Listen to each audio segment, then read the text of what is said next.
Cotton Tenants, written by James Agee in 1941. Unpublished in Fortune magazine. Introduction. The Cotton Belt is 1,600 miles wide and 300 miles deep. 60% of those whose lives depend directly on the cotton raised there, between 8.5 million men, women, and children, own no land and no home, but are cotton tenants. This article is a detailed account of the lives of 3 families of them, chosen with all possible care to represent the whole.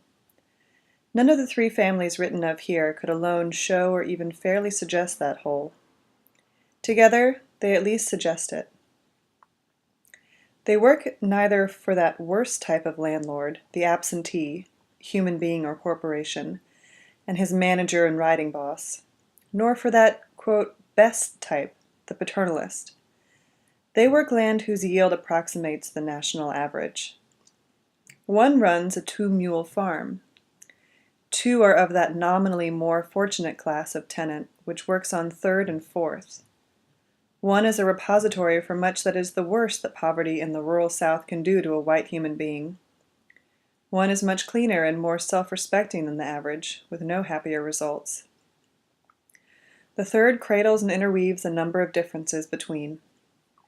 In the effort to avoid the least appearance of the bias which has made a good deal of reporting on the subject suspect, we have concentrated upon the boroughs, that one of the 3 families which presents the least flagrant picture. No serious study of any aspect of cotton tenancy would be complete without mention at least of the landlord and of the Negro. 1 tenant in 3 is a Negro, but this is not their story. Any honest consideration of the Negro would cross-light and distort the issue with the problems not of a tenant, but of a race. Any fair discussion of landholders would involve us in economic and psychological problems which there is room only to indicate here. Readers who find this account lacking in detail of violence and of the more flagrant forms of blood-squeezing and of cheating will do ill to conclude either that they do not exist or that we have preferred to avoid mention of them, and will do well to bear a few facts in mind. That those forms of cheating, though generally enough distributed, are not necessarily unanimous. That violence, which quite certainly, anywhere in that country, is the reply to any gesture distinctly unsettling to the landowners, is not yet by any means representative of the country as a whole, because the population as a whole is still kept tidily in line by its own ignorance and by the certain knowledge of what happens when you step out of line. In other words, by fear.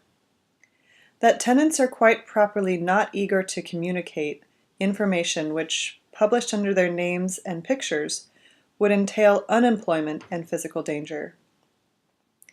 And that if the life of the tenant is as bad as it has been painted, and it is worse, it will show its evil less keenly, essentially and comprehensively, in the fate of the worst treated, than in that steady dripping of daily detail which effaces the lives even of the relatively well treated. The world is our home. Human life, we must assume in the first place, is somewhat more important than anything else in human life, except, possibly, what happens to it. It deserves attention, and a seriousness of attention commensurate with its importance. And since every possibility human life holds, or may be deprived of value, of wholeness, of richness, of joy, of dignity, depends all but entirely upon circumstances. The circumstances are proportionately worthy of the serious attention of anyone who dares to think of himself as a civilized human being. A civilization which for any reason puts a human life at a disadvantage, or a civilization which can exist only by putting human life at a disadvantage, is worthy neither of the name nor of continuance. And a human being whose life is nurtured in an advantage which has accrued from the disadvantage of other human beings, and who prefers that this should remain as it is a human being by definition only, having much more in common with the bedbug, the tapeworm, the cancer, and the scavengers of the deep sea. Only if we hold such truths to be self-evident and inescapable, and quite possibly more serious and quite certainly more immediate than any others, may we in any honesty and appropriateness proceed to our story, which is a brief account of what happens to human life, and of what human life can in no essential way escape, under certain unfavorable circumstances. The circumstances, that is to say, out of which and into which the cotton tenant is born, and under the steady reigning of which he stands up the years into his distorted shape, and beneath the reach of which he declines into death. The fact that his circumstances are merely local specializations of the huge and the ancient, all but racial circumstance of poverty, of a life so continuously and entirely consumed into the effort merely and barely to sustain itself, so profoundly deprived and harmed and atrophied in the courses of that effort, that it can be called life at all only by biological courtesy. This fact should not confuse, and indeed can only sharpen our discernment. We would be dishonest, for instance, to cheer ourselves with the thought that in ameliorating the status of the cotton tenant alone, any essential problem whatever would be solved. And we would be merely fools to comfort ourselves with the reflection that the South is a backward country. Our story, however, is limited. We would tell you only of the living 3 families, chosen with all possible care, fully and fairly, to represent the 1.25 million families, the 8.5 to 9 million human beings, who are the tenant farmers of the Cotton Belt. The families are those of Floyd Burroughs, and of Bud Fields, his father-in-law, and of Fields' half-brother-in-law, Frank Tingle. They live on a lift of red land, called Mills Hill in Hale County, in west-central Alabama. Fields and Tingle work for the brothers and partners J. Watson and J. Christopher Tidmore, who live in Moundville, a small town 10 red clay and 5 highway miles north of them. Burroughs works for Fletcher Powers, who lives a couple of miles south of Moundville. We shall begin with an outline of those business arrangements between the tenant Floyd Burroughs and the landowner Fletcher Powers, whereby Burroughs and his wife, and their 4 children, live. Chapter 1. Business. Burroughs furnishes his labor, and the labor of his family. Powers furnishes the plant, the supplies, and the money. That is to say, he furnishes the land, the house on it, the outbuildings, the water supply, the garden plot, the directions on what to plant where, when, and how, the tools, the seed, the mule, half the mule feed, rations money, half the fertilizer, and, for the time being, Burroughs' half of the fertilizer. Burroughs pays off his rent by turning over half the cotton seed, and half the corn he makes. Some landlords take half of the peas and half of the sorghum, too. His own half of the corn he keeps to bread his family and to feed the mule during the half of the year he has the mule. Off his own half of the cottonseed, once his half of the ginning fee is paid, he gets the money he lives on during the picking season. All the money he gets from his half of the cotton is his own, after he has paid back the rations money that was advanced to him at 8% interest, and any other debts, such as doctor bills, that may be outstanding. The rest of the money is clear cash money with which to buy the shoes and clothes that are by that time badly needed, with which to buy at least a few pretties for the young ones at Christmas time, and on which to live through the hardest months of the year. Under this arrangement, he is what is known as a haver's hand, or as a sharecropper. If Burroughs owned a mule and tools like Bud Fields, or tools and 2 mules like Frank Tingle, he would, like them, be working on 3rd and 4th, or he would be called a tenant. The proper generic word is tenant. Northern journalism has made sharecropper an inaccurate coverall. Fields and Tingle work under much the same arrangement, but furnish their own seed and 2/3 of the guano they use on their cotton, and 3/4 of the soda they use on their corn, and pay as rent only 1/3 of their cotton and cottonseed, and 1/4 of their corn. Very few tenants keep books. Of those who do, still fewer are so foolish as to bring them up for comparison with the landlords. It is not only that no landlord, nor influential citizen, nor any court of law would give his accounting any credit against his landlords. It is, more importantly, that any questioning of the landlord's word would create an extremely unfavorable impression. Such a tenant would not be the type of willing worker a landlord would care to keep on his place. Moreover, any other landlord the tenant tried moving to would feel the same about it, and so would any other local employer. It is perfectly true that a tenant, if he is out of debt, is no slave. He is free to move from man to man and place to place. But since everything is run on a personal as well as a business basis, it is up to the tenant to create and to sustain an impression which at worst is not unfavorable. This, of course, is true in some degree of jobs all over the world, but the case of a man like Burroughs is somewhat special to Burroughs' country. He says, "I'd be a-skeered to move any fur place from Moundville. I don't know how I'd live. You see, I'm knowed here." All three families have moved around some, but none of them has ever moved beyond call of Moundville. Burroughs has been married 11 years. He farmed for 3 and got discouraged. He worked in a sawmill for 3, got more money, $2 a day, but it cost more to live and got discouraged. He went back to farming and has been farming the past 5 years.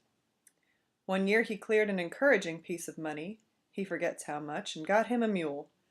When he found out how he was coming out the next year, he sold the mule and went back on havers. The most money he ever cleared was $140 in the plow under year.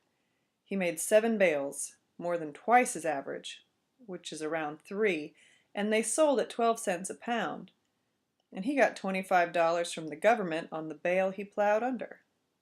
He had $140 clear when all his debts were paid off. The worst year, which was the year before that, he wound up $80 in debt.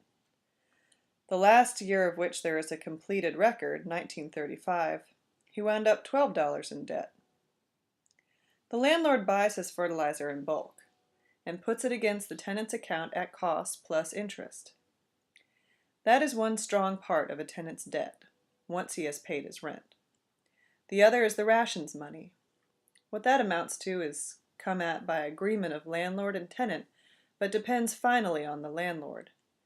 A tenant can, after all, spend every cent he has advanced without notably mussing up the lap of luxury, and every landlord knows that. Some landlords are born tight, others loose with money. Some are sincerely concerned that the tenant does not overdraw and overspend, and some are willing to advance him an amount governed only by an estimate of what his paying up power will be in the fall. Tenants, so far as their choice goes, have their choice between small possibilities in the spring and large possibilities in the fall, or vice versa. They differ too. Burroughs has lived on $6 and on $8 a month. This last year it was 10.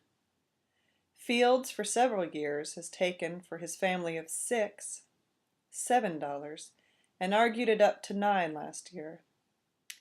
Tingle, with a wife and 7 children, is quite scornful of short-sighted tenants who take it all in rations and have nothing in the fall. His family lives on 10. This money is paid out 4.5 months of the year, from the 1st of March, when the crop is started, through mid-July, when the crop is laid by. Income from the cottonseed varies a little. Generally, a tenant clears about $6 on a bale, and a 1-mule tenant averages 3 bales, $18 or so, to live on during the picking season between late August and late October. Fields owns one mule and farms on Third and Fourth. He has in the past made better money as a haver, but you're ordered around less on Third and Fourth, and he hates to be ordered around. One year back in the wartime, when cotton sold for 40 cents a pound, he cleared $1,300. Off and on through the 20s, he cleared $250 and $300. Even the year before last, he cleared $160. But it was a hard winter with a lot of sickness. Some years, of course, he has cleared next to nothing. A bad crop or sickness and bills. This last summer, his corn was mostly burnt up in the drought. A lot of it didn't even put on the year. Moreover, he had heard that the West was burnt up. Corn was already $1 a bushel and would go higher in the fall and winter. Rather than buy feed for him, he aimed to sell his mule. Burrows' corn was better off. It was planted in sandy, moist land down the slope of the hill. Tingle's corn was just as bad as Fields'. He planted a lot of late corn, and even by late July it was so sorry that looking at the slope of it from 100 yards away, you couldn't see anything but the blank ground. Of their combined 30 acres, Mr. Chris didn't expect 15 bushels, an exaggeration, but there almost certainly will not be enough to bread the family, let alone feed the mules. He doesn't think of selling the 2 mules, though. He is an optimist and a progressive, rides a cultivator, and would feel he had gone down a long way in the world if he went back on havers. Years ago the Tingles were comparatively well off. They had at one time 10 cows and sold the milk. Tingle confidently went in debt $450 for a fine pair of mules. One mule died before its first crop was made. The other died 4 years later. He nearly died of appendicitis. He nearly died of congestive chills. He had a bad time with dyspepsia of the bowels. His wife got pellagra. Now and then children died. He had to go into debt for another pair of mules and became a haver's hand again. One by one the Tingles, for all their frugality about rations money, have cleared no cash whatever. Last year, they came within $125 of paying off their debts. This year they would have done it sure, but for the dry drought. What money they got from cottonseed and clear, or fail to clear, in the fall, doesn't represent their total income. Between mid-July and late August, and from the end of picking season through to March, the tenant is of no use to the landlord, and the landlord is loath to advance money. Unless the tenant has cleared a fair amount, and the landlords will tell you that it is extremely rare that they aren't back asking for a loan for Christmas. There are 5 or 6 hot weeks in summer and 4 cold months in winter when he just has to scratch around. If there is wood on the place he has rented, he is as a rule welcome to cut it and haul it to town and sell it. A good price is $1 a load. There are odd jobs, of course, sprayed around all through the countryside, very short-term jobs mostly. There are thousands of tenants in the vicinity, all equally in need of work. Last winter Burrows had so very little work, weeks going by with nothing at all, and nearly nothing to eat, that his landlord advanced him $15 or so out of season, an unusual procedure. Last summer Burrows was luckier, he and Tingle both, infinitely more lucky than most people they knew. They got jobs bunching logs for Burrows' former sawmill employer, snaking them, with a mule and tongs, into stacks for the wagons, over at a sawmill about 4 miles walk from where they lived.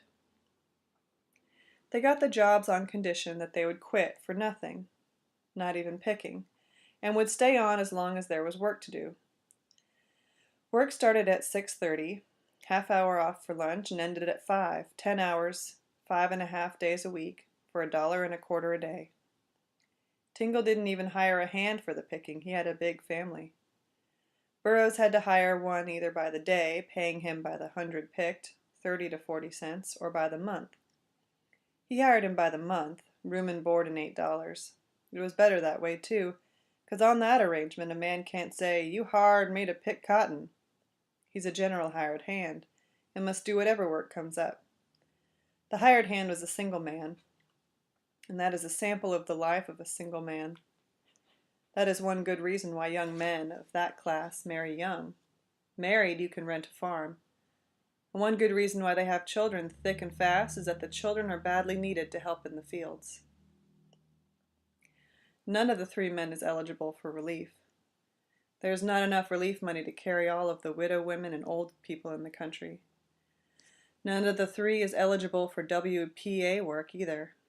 That too is for people who have no jobs, and they, unlike hundreds in that country less fortunate, and scores of total hard guys and jerk-town loafers, and quite some few dozens of the sons of merchants and landowners who want pleasure money, have jobs. They would be listed as having jobs if they were able to find no work whatever other than their 6 months of farming per year. Moreover, landlords feel that a man is spoiled for honest work by getting a little money, say $19 a month, in his hands, quite a little more than any landlord wants to let him have. And when there is any prospect of that, plenty of landlords go to the courthouse and guarantee that so-and-so is well taken care of and that the jobs had better be saved for those who need them. A country official can be counted on to understand. He is, after all, of the landlord's class himself. That is how and why he has the job he has. None of the heads of the families went to war. Burroughs was too young. The other two were busy raising families in cotton. The draft was just at their ankles when the war ended. Neither of them expresses any profound regret. Tingle quit voting when the prohibition went through. Fields still pays his poll tax. Barring tobacco and occasional drinks, it is his one luxury. He votes only when there is a Republican to vote for. He does that out of independence and spite. At first they made him trouble, of a mild sort. But they just let him go now. It gives him a lot of pleasure. Burroughs has never registered, much less paid a poll tax. It has never occurred to any of the women to vote. They are as oblivious of country and state as of national politics. In fact, most people of their sort appear to feel that those structures of government are irrelevant, if not indeed inimical to them. They are amused at the mules who, unlike the Department of Agriculture, knew that cotton should not be stepped on and plowed under, and they are in general glad of the acreage reduction, which is still pretty well held to, because it brought them less work for the same amount of money. But you get up into the poorest levels of the middle class before you run into anyone who will insist that Roosevelt has done a lot for the poor man. When the country agent came around to explain the mysteries and rewards of the AAA, none of them were at all sure they understood him. They have received checks from time to time, but whether they were fully paid off, they have no clear idea. One day last August, a tombstone drummer spent half an hour approaching Fields. He had no luck, but he gave Fields the compliments of the firm as he left. The compliments were a tinted photograph on a wire frame. That tactfully hale, mildly hard-wheeler version of the Roosevelt's face, which was designed to be appropriate to and which adorns bars and pool rooms all over the country. The title of the picture was simple: Columbia Marble Works. The whole family looked at it and said it didn't look hardly a bit like the drummer, and then decided it must be his boss. And finally, because it was a pretty picture, put it on the dresser, where perhaps in the future some federal project publicizer will spot it, get bright-eyed, and flash out some fine copy of the icon in the peasant's hovel. Fields does, though, know who the president is. The name is Rosenfeld. He has nothing agin him, but he wouldn't talk to him, because he is a highfalutin man. Fields is easily the best informed and most naturally intelligent of the three. The world is our home. It is also the home of many, many other children, some of whom live in faraway lands. They are our world brothers and sisters. Line them up on their front porches. Their bodies archaic in their rags, as farm bodies are. Line them against that grained wood, which is their shelter in 3 rude freezes, and see, one by one, who they are. the Tingles, the Fieldses, the Burrowses. There are 9 Tingles: Frank, Kate, Elizabeth, Flora B., Newton, William, Laura Minnie Lee, Sadie, and Ida Ruth. There are 6 more children, but they are dead. Frank Tingle is 54. Crepe forehead, monkey eyebrows, slender, nearly boneless nose, vermilion gums. A face pleated and lined elaborately as a Japanese mask, its skin the color of corpse meat. He talks swiftly and continuously as you run downstairs to keep from falling down them. Says most things 3 times over, and clowns a good deal, as many sensitive and fearful people do, in self-harmful self-protection. The eyes are shifty and sometimes crazy and never quite successfully crafty, those of a frightened fox with hound blood. Kate, the mother of 13, is 49, delicately made, her skin cream-like where the weather has not got at it. She is smaller than several of her children. Her legs and feet, like those of most women in this country, are beautifully shaped by shoelessness on the earth. Her eyes, which are watchful not at all for herself but for her family, are those of a small animal which expects another kick as a matter of course, and which is too numb to dodge it or even much care. She calls her children my babies. They call her Mama, treat her protectively as they might a deformed child, and love her carelessly and gaily. An old photograph shows her fiber and bearing as a young woman, and perhaps it is the relinquishment of that unusual spirit under the beating and breakage of the past 2 decades that has made her now the most abandoned of all these people. More than any of them, she is lost into some solitary region of her own. She is only half sane. Mrs. Tingle prefers fieldwork to housework, and her eldest daughters cook most of the meals and take whatever care is taken of the house. Elizabeth is 20, and Flora B. is 19. Most girls that age are married and mothers of at least 1 child. Elizabeth is stocky and strong at her work as a man, which is just as well because she does a good deal of man's work.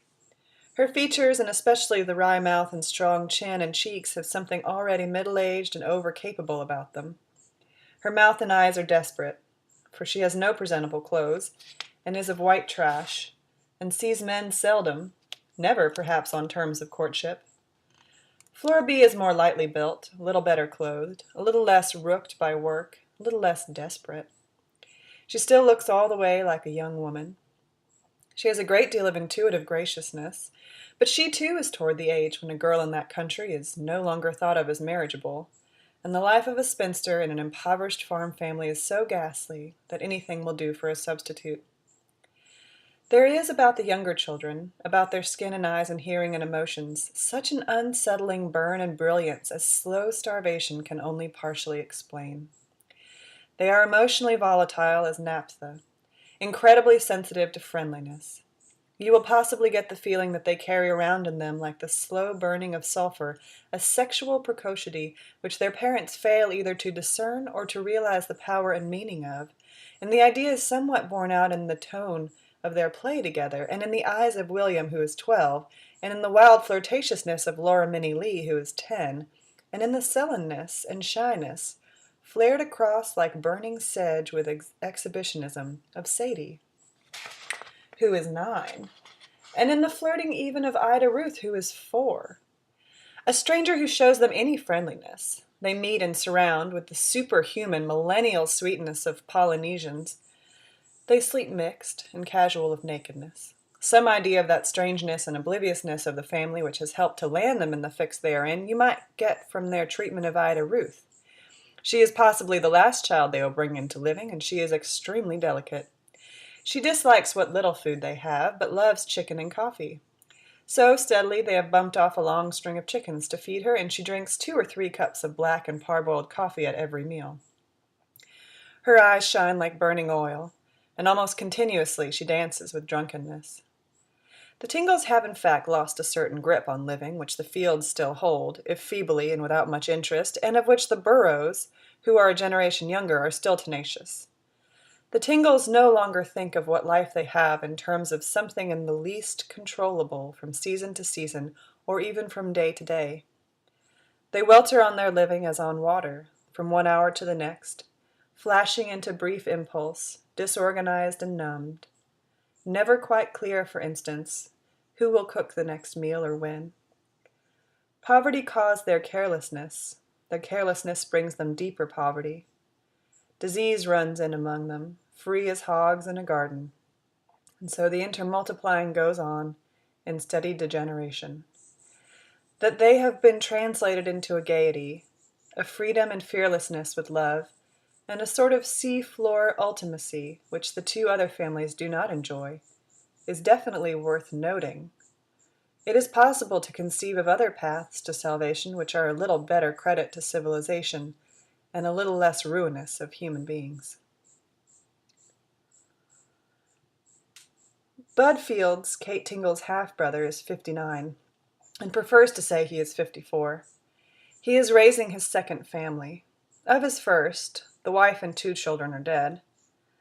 2 sons work halves near Moundville, another's in a CC camp near Bessemer.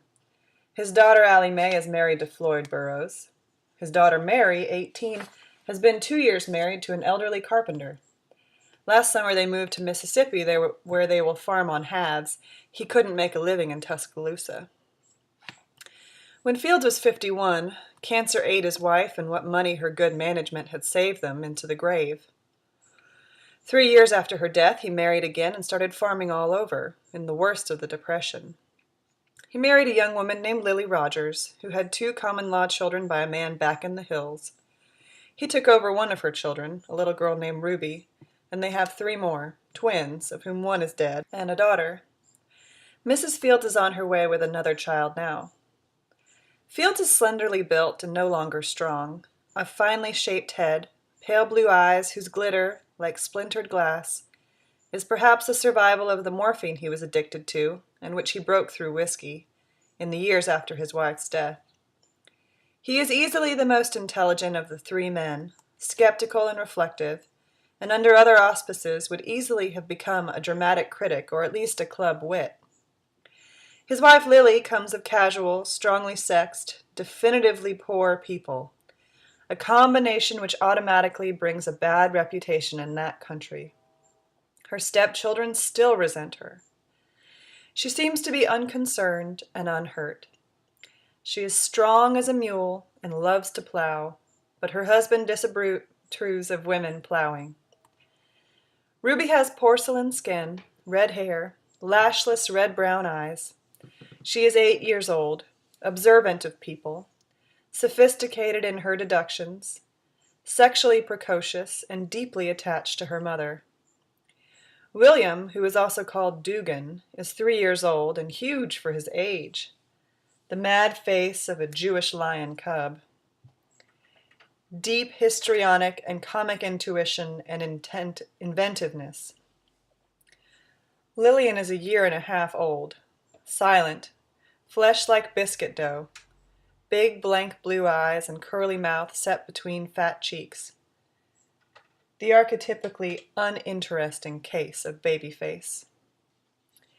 Miss Mary, Lily's mother, dresses with an unusual eye for show and color, watches you out of crazy crafty eyes, and uses language extraordinarily, calling, for instance, babies coons and chicks sings. She looks rather like a derelict member of the Cosmopolitan Club. Since her husband was killed in a crap game, she has made her home among her relatives.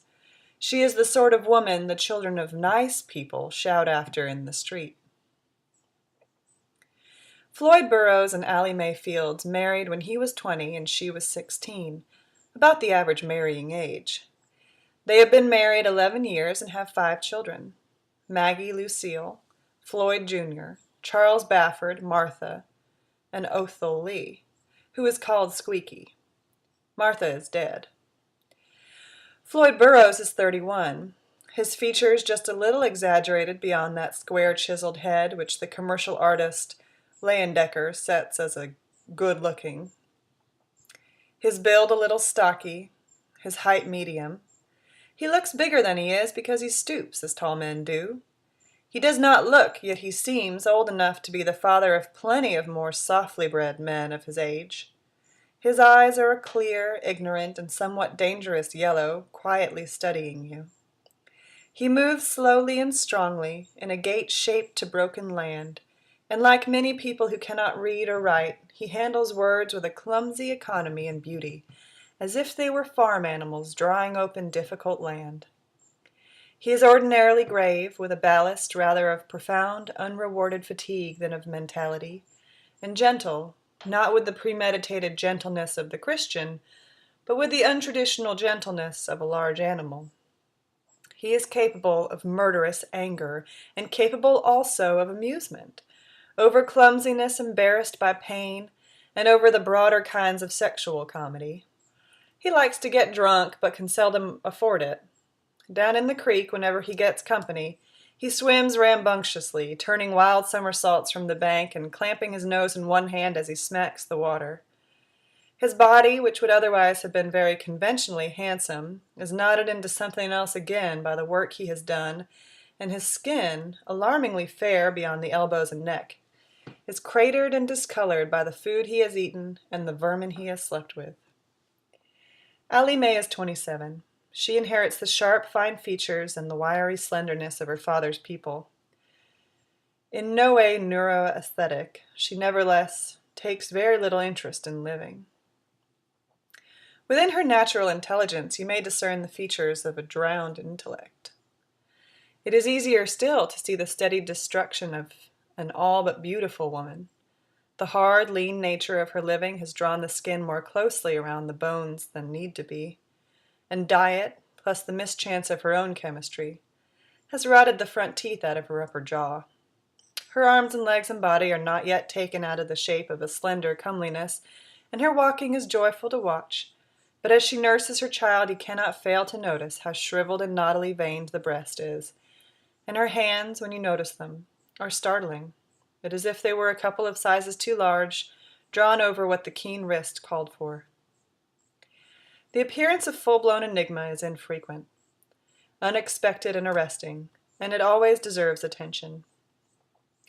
It happens to reside in the eyes of this eldest child, Lucille, and it is doubly arresting, because continuously she uses her eyes to watch into the eyes of other people, quite as calmly as death itself, and as cluelessly too. People, she is studying you, without either pity or unkindness, but there is no reason to be sure even of that. Any definitive mystery is interesting to speculate over, and thoroughly useless too. These eyes, and whatever is behind them, wear a somewhat more describable creature. A wide forehead, very straight, square-bobbed blonde hair that falls over the sweated face, a serene Scandinavian cast of features, more resolute than conscious resoluteness can be. A sturdily slender, callipagous body, still childish but already subtly blown towards the new dimensions of puberty.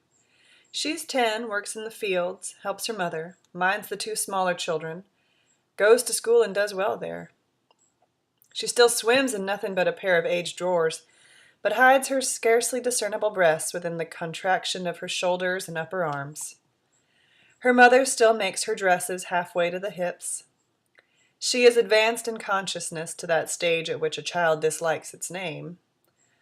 Her mother and father are determined to manage it somehow so that she can go all the way through high school. She wants to be a school teacher or a trained nurse. There is a certain stain of strangeness over Junior, too, in the slantwise way he watches you, and in troubles behind the eyes deeper than he can understand. But some of that can perhaps be explained. As the first son, he is thought highly of, particularly by his father, and is pretty badly spoiled. As the second child, the young brother of a stronger and more intelligent sister, his self-esteem receives destruction and his jealousy and hatred nourishment at every turn. He compensates in abuse of his own younger and weaker brothers and of animals, and the unconsciousness of his parents allows him a leeway in this, which will probably result, a decade from now, in one of the unpredictable, desperate young men the South is full of. Junior is 8. Charles is 4. If he had genius, he would be fortunate, for his psychological soil is rich in fertilizing pain. Since it seems probable that he is of subnormal intelligence, his situation is merely pitiable. He is a most remarkable, unnoticeable child, pale, pretty, weak, and sad. The arrival of his still younger brother forced him out of that strong position of infancy which, thanks to the continuous bullying he receives at Junior's hands, he worse than normally needs. He cries a great deal of the time, so steadily that the crying goes unnoticed, as would the habituate sound of a nearby waterfall. He indulges in baby gibberish and shows himself capable of normal speech only under the release of marked and affectionate attention, and he is occasionally possessed of rushes of crafty violence against his infant brother, who quite certainly he hates with all his subconscious heart. The reason why Squeaky is so cute is he's so little, his Aunt Mary says. He's a few months short of 2 years now. A year ago last summer he quit growing. That summer's dresses still fit him tidily. Lively, clownish, and amiable, shining with dwarfish vivacity, trotting around on shriveled hindquarters, he inspires sudden love in those whose crippled insides have no need to kill or torture him. Chapter 2. Shelter. The land Floyd Burroughs has rented is broken among woods and upon the falling shapes of the hill into stripe and patches. Except for a couple of acres of red land, pretty well uphill behind the house, it is all sandy. He has about 21 acres in cultivation, 2 acres in cotton up on the hill, pronounced heel, about 2 more dropping from the left of the house to the woods, 5 more on the fall of land out in front of his house, and out along the ruined road to the right, 3 more. A little less than 12 acres in cotton. There is an acre in corn out to the left of the house on the far side of a strip of woods, 1½ acres out in front, and on the strips of land out the road nearly 4 more, and out in the same road, little patches in peanuts and potatoes and watermelon, and 1/4 of an acre of sorghum cane. The land, fields, and tingle farm up the crest of the hill, rolls more gently and is less broken up. It is all red land. Fields plants about the same amount of corn, a little more cotton, a little less of everything else than Burroughs. Tingle just about twice as much in the same proportions, and a little bit of hay. They all plant peas in their corn rows. About in the middle of its land, as among tough, distorted petals, the Burroughs house stands. About halfway down one hill, facing across its bare, stumpy yard, in which blooms one small pink-planted flower. That westward face of the hill which smothers in woods and ends in the wandering of a coffee-colored and malarious creek. Squared around the bare, hard dirt back of the house are the 3 outbuildings, the hen roost, the smokehouse, the combination stall, hog pen, cotton house, corn crib. Nothing is smoked in the smokehouse. It affords storage for farm tools, sorghum and shoes, and junk too old for use but never to be thrown away. These buildings could all but be pushed flat by one man who tried hard. There is no back house. Out to the left of the house, where summer cotton offers concealment, there is a specifically fertile patch on which Burroughs did not bother to waste professional fertilizer. Jokes about mail-order catalogs are not in order, because people with so little money do not order by mail. They buy what they can when they can at the local stores, and for sanitary purposes they use leaves, sticks, and corn cobs. Out to the right of the house, caught within palings against the hunger and damage of the animals, is a patch of land a little bigger than a tennis court. This is the garden. Floyd breaks the land. The rest is his wife's business. Out of paper seed packets, she plants 2 crops a year, a summer crop of vegetables and a winter crop of collards and turnips. Beyond the garden and a little uphill, about 150 yards from the house, and just within the sudden cool and darkness of trees, is the water supply. A small but steady spring, shored up in wood. A lard pail, rusted black and split at the edges, hangs beside it on an upright stick. A crock of butter, a jar of milk, stand in the water. The spring is not so deeply cowled beneath the hill that the water is cold and nervy. It is about the temper of faucet water, and it tastes sad on the mouth. 10 feet or so below the spring, the water is held up again, beside one of those thick and black iron kettles in which farm people, a shade more primitive, make soap. There is also a washboard, homemade out of a piece of thick pine plank, and here every Wednesday in fair weather Mrs. Burrows and Lucille do the laundry. The Fields and Tingles, with a less convenient water supply and less consciousness of dirt, launder less frequently. It is a 4-room house, 2 rooms on either side of a roofed hallway open to the porch on one end, the hard dirt yard on the other. The porch is made of oak so stout it still has a thick hair of splinters. The rest of the house is entirely pine, stitched with nails into as rude a garment against the hostile year as a human family can wear. 4 rooms, more spacious a house than the average. 3 of the rooms are quite good size, 12 by 15 feet, and the kitchen is half that size. One of the rooms, however, is uninhabitable. On 2 sides there is a wide gap between eaves and wall, and on the hallway side several courses of weatherboard have been omitted between the height of the wall and the tall peak of the roof, and there is no ceiling. In this room are stored corn, dried peas, dried peaches, jellies, and canned food for the winter. The opposite room is semi-habitable. No ceiling. The same big gap at the eaves.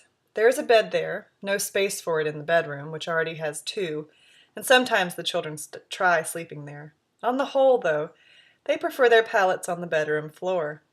These rooms are not good for living because they are so wide open to cold by winter, to Anopheles mosquitoes in the spring and summer, and to wet weather in all times of year. To make the roof tight would be no job of patching, but of completely relaying the half-inch thick pine shingles. Even the walls are insecure against cold and against slanted storms, though the worst rifts have been papered, or caulked with rags or cotton.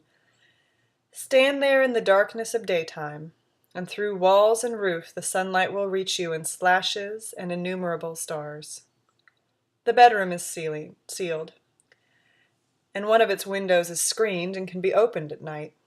The ceiling leaks only in really wet weather and badly in only 3 places. There are 2 windows to each room with wooden shutters. Those in the storeroom are nailed shut. Those in the opposite room are seldom opened, and those in the bedroom only the screened is ever opened. And the door is buttoned shut at night. The kitchen windows are glazed, and Floyd has roofed the kitchen with corrugated tin. The odor of the house is a complex of pine wood, wood smoke, pork, lard smoke, corn, lamp smoke, and sweat, and the sweat is a distillation chiefly of corn and lard and pork. Flesh stewed in these odors year after year gets beyond the reach of bathing. The odor stands out of the fibers of newly laundered clothes. The pine wood, its grains storm-planed, storm-silvered, and sharp in the eyes as razors, is lovelier than watered silk, a fact which is not appreciated by those whose bare feet smooth its floors and whose bodies revolve through living among the frail cards it lifts against the weather, and whose lives are trapped in it. The notable thing about the house, though, is its bareness, which is as much more bare than nakedness as bone. And the bareness is intensified not only by the lack of furniture, but by the rigorous cleanliness of the floors. The house was totally bare, of course, when the Burrows moved in.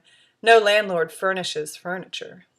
In the course of living at all, though, even without money to speak of, there is a slow but certain accumulation of possessions. Some of them, indeed, are useless and decorative. There are salient items. In the front room, which was semi-inhabitable, 1 iron bed, drooping springs, 2 thin mattresses stuffed with cotton sheets whose texture of coarseness is that of an unwashed flour sack, a quilt, a mercerized salmon-colored spread, a dresser with drawers whose handles are missing, and a mirror whose quicksilver is corrupted. A conquest sewing machine, a small table, stuffed drawer full of old clothes jammed against the never-used fireplace. Under the sewing machine, the square glass base of a defunct lamp. A settee, rustically bent out of withes from which the bark has not been cleaned. A trunk, low, short, and narrow, its rusted tin skin pressed into floral patterns and studded with round-head nails. In the bedroom, there are 2 iron beds, mattresses, sheets, and quilts as above. Thin cotton stuff pallets for the children, rolled up during the day in the closet. A small table for the lamp when it is transferred from the kitchen for undressing just after supper. A 12-gauge shotgun, slung from 2 forked sticks above the Burroughs' bed. In a closet, miscellaneous clean and dirty clothes and quilts. Quilts enough to keep warm under in winter, except perhaps in really cold nights. In the kitchen, a small range, a wood box, a small earthenware churn, a heavy black iron pot, black bread pans, a couple of stew pots, a dishpan, a 50-pound lard tin containing meal and covered with a wire sieve, a table covered with worn-patterned oilcloth, skillets, their handles stuck in cracks in the wall, a quite modern safe, a cupboard, with a metal-lined bin for flour, dishes of miscellaneous size and pattern, which are sufficient because the children use bowls or saucers, knives, forks, and spoons of a metal which imparts its taste to all the food you eat, the stainless steel forks and 2 stainless steel knives with black wood handles, a bench, a seal oil lamp, a bucket on a shelf. In the hallway by the kitchen door, an oilcloth-covered shelf, waist-high, supporting a bucket, a soap tray, and a small enameled basin. From a nail, a towel, half a flour sack. The soap is sometimes toilet, sometimes kitchen, sometimes nil. The Burroughs are unusually clean. Not only do they wash their faces and their arms to the elbow before every meal, as all farm people do. One by one on their way to bed, in a basin for that single purpose, they wash their feet. It is very seldom that the whole body is washed. When they go to the creek, though, for their infrequent swims, they do take along soap. 2 more things may as well be noticed here. They sleep all in one room, and there is no such thing as privacy by day or by night, and on the other hand, they have uncommon physical modesty. In the walls of the bedroom and of the front room, somewhat at random, are driven nails. Here and there, clothes hang from them. On the walls are pasted or tacked such items as these: a calendar advertising Peter's shoes, depicting a pretty girl in a red hat, cuddling red flowers. Title, Sherry. Subtitle, written twice in pencil, Lucille. A tinted photograph of a neat, new-overalled, clean country boy fishing. Title, Fishin', torn from a child's book. Costume pictures in furry colors illustrating, as you might expect them to be illustrated, these titles. The harper was happier than a king as he sat by his own fireside. She took the little princess in her arms and kissed him. Slung by its chain from a nail, a cheap locket depicting Jesus Christ and the Blessed Virgin, with their respective hearts exposed. Torn from a tin cap, a strip of bright red paper sporting a white fish and bearing the legend, Salamar Extra Quality Mackerel. On the mantel, twin iridescent vases. Between them, a saucer of pressed milky glass. On a table, a green glass bowl in which sits a white glass swan. On the dresser, a broken china rabbit, a china bulldog, and a litter of china puppies. Lucille was given them last Christmas. Folded away for use year after year are the gay-colored, now faded papers in which gifts are wrapped. For one of the mantels Mrs. Burroughs designed out of white tissue, one of those scissored stretches of paper lace which children so enjoy making, but she has just about given up trying to make the house pretty. There are also 4 straight hickory-bottomed chairs, a rustic straight chair, and a rustic rocker. They are moved around as needed. The price of a straight chair is $1.50. There are easy payment stores in Tuscaloosa, which do a good business with people as poor as the Burrows, but less foresighted. More generally, furniture is got at when a family diminishes by death or marriage, or through a barter of needs. Everyone, after all, always needs something. One of the beds the Fields got will give an idea of prices. It cost $1.25, and it is so crippled that they have had to nail the head into the wall to keep it from collapsing. Burroughs has some animals, too. A heavy yellow rooster with a fierce eye and an androgynous voice. A clutter of obese hens whose bodies end dirtily, like a sheaf of barley left out in the rain. A number of neat broilers, and a few quilty, half-dressed chicks. A couple of guineas, whose small painted heads and fluent bodies thread these surroundings like a dream. A sad, dark brown, middle-sized dog named Rowdy, who, though he looks like Andre Gide, is an intensely American type of dog, as Burroughs is a man. The 2 long-legged, rusty young hogs for which Burroughs paid his landlord $9 when they were shoats. A cow tethered from spot to spot in the green stretches, for which Burroughs gave a $50 graffinoler. Her calf, a small white pup named Sipco, a half-grown reptilian black cat named Nigger, a nameless adolescent Tigger cat that just took up with them, a rented mule which is on hand only between March and July and during the picking season. On a way, the whole place is possessed by animals. Wasps whine threadily from their nest under the hot peak of the roof. Rats skitter and thump and gnaw and fight the cats. The hens tread the bare floors on horny feet, sharpen their bills on the boards, their eyes blue with autoeroticism. The broilers dab and thud at the mealy dung which the pup and Wadley, the youngest child, have delivered about the floor.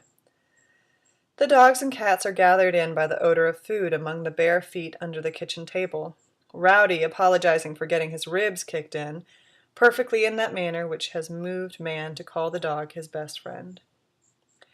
The Burroughs have been working for Fletcher Powers only for a year. For 3 years before that they worked for the Tidmore brothers, and they lived in the house the Fields family now occupies. It is a less spacious house, smaller rooms, and only 3 of them.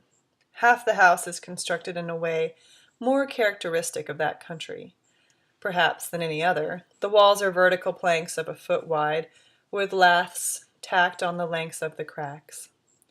The Fields' windows are glazed and curtained. The stove has supported 2 families, and it is assumed that the rigors of another moving will end its usefulness. There is an iron ice cream chair with a homemade seat of new pine. There is a tin-framed mirror over which certain fanciers of the antique would have nocturnal emissions. There is a pot of tin-stemmed paper flowers. On the bedroom wall is a blunt officer's sword and a rusted scabbard. It was supposedly used by an ancestor of the present Mrs. Fields.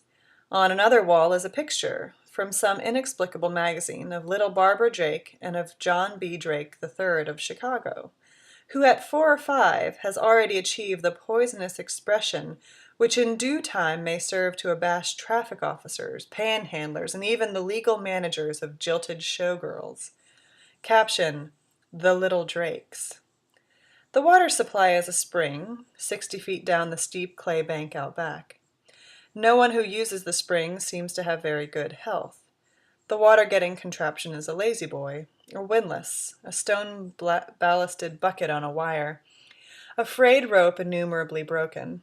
You have to wind from one hand and guard with the other to get the bucket uphill. There is also a cow named Mooley, who would as soon kill the young ones as not, and who, one day last winter, knocked Mrs. Fields down and stomped on her, cutting her shins badly and bruising her from head to foot. There is also a red hog, so hungry it fumbles with its jaw at the tail of a kitten too dizzy with hunger to move. The Tingles live in what was once a farmhouse. There is a shade tree and a flowering bush out of the bare yard. There are 3 rooms on one side of the house, like a dumbbell flat. There is another across the open hallway. The windows are glazed, screenless, closed at night. The house is extremely dark, partly with the set of the windows, partly with the absorption of smoke, and partly with a rich patina of grease and dirt so labored into its once whitewashed surface that sweeping and scrubbing affected as lightly as if it were iron. The walls are heavily decorated with calendars and other ads. The kitchen table and its oilcloth have absorbed grease and corn sweat to a degree which extends a globe of nausea thick and clinging as oil. The bedding, the clothing, and the people are insanely dirty. The drinking and cooking water are caught off the roof and stored in a cistern. How sound its walls are is of some importance because a hole in the porch not far away is used for nocturnal convenience. This cistern water must be used sparingly. Even so, it sometimes runs dry. It did last summer. The laundry is done at the spring down behind Fields's house, a third of a mile and a steep hill away. So the laundry is done seldom. There are dogs, Queenie and Sport, very lean and very hungry, but fatted as compared to the trembling back kitten, whose skin is ridged raw along the bones. There are roosters named Bud and Floyd, hens named Lily and Alamay, a cat named Hazel who's big enough to get what food she needs. Late last summer, the Tingles blew themselves to a new wash bin. Before that, they had been washing in a hubcap. Tingle has boasted, laughingly, that he has not bought a bar of soap in 5 years, but that is doubtless an exaggeration. Chapter 3. Food. All a human being needs to live on is food, clothing, and shelter. And to a man anyhow who must do a lot of hard work. To a woman who must do likewise and carry a child during the 4th to half her mature existence. And to children whose little bodies need building, perhaps the least dispensable of the 3 is food. It is therefore a pleasure to be able to report that the Burrows and their neighbors can virtually always count on 3 meals a day, except perhaps during those 4 hard winter months when, after all, no one in their position can be sure of anything. But let us take not merely an average day, but a day better than average, when the meals are 3 and square, a day in full summer at the Burrowses where the cooking is cleanest. Breakfast begins at about 4, by lamplight which pales as it proceeds. It is a very important meal, particularly to Floyd, because he has the height of an increasingly hot morning to climb, and his morning is 8 hours long. There is always coffee, coal black, crudely bitter, silty, scorching hot. There is nearly always biscuit, freshly baked and likewise hot and very heavy. When there isn't biscuit, there is warmed-over cornbread. There is fry more often than not, a saucer floating in their grease, 6 or 8 small patches of salt pork, fat almost untainted by any hint of pink fiber. Often, too, there are eggs, plenty when there are any, and whenever there are eggs, they're fried, and whenever they're fried hard as yellow-white stones. Always there is sorghum, and in the summer, fresh unsalted butter.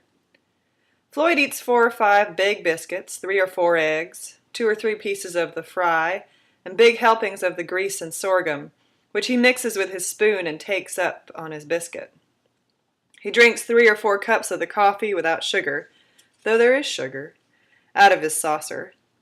Towards the end of his breakfast, Allie Mae sits down to hers, and their children come in, by order of age, stiff with sleep. Everyone is quiet at breakfast, around the lamp, under the increasing light. There is a formal quality about it, as about the silent meals in monasteries. Lucille and her mother eat the normal foods, less of them than Floyd does. The 3 boys eat what the little children eat. Junior and Charles each have a piece of the fry, if there is any left, and maybe half an egg, and a big glass of the buttermilk, and a lot of biscuit, which Floyd hands them stuck on his fork. But the fry and egg are adult foods, to which they are being broken in. Mainly their meal is this. They put 2 or 3 spoonfuls of sugar in the middle of their saucers, pour on sorghum out of the mason jar, and get helped to pork grease. This they mix thoroughly with the spoon and take up on their biscuits. The baby, meanwhile, has had prepared for him a miniature edition of this, and a bowl of bread broken in buttermilk. He stands up to it on the bench the three boys use, and hanging his round paunch over the china like a Jefferson Day banquet speaker, revolving his bright glance and going through the seldom completed gestures of eating, jerkily yet gracefully, like a faulty clockwork doll unwinding. What he actually lives on he gets off his mother many times during the day. Meanwhile the flies are waking more and more thickly, and meanwhile too the dogs and cats have assembled under the table, in postures which would do honor to any Bethlehem stable painting of the Holy Family. The dogs are fed at length, mainly on cornbread. Nobody likes the cats or ever pays them any sort of attention. They have to fend for themselves. As the meal disorganizes, Nigger flows up on the bench, insinuates his snaky skull, and grabs what he can.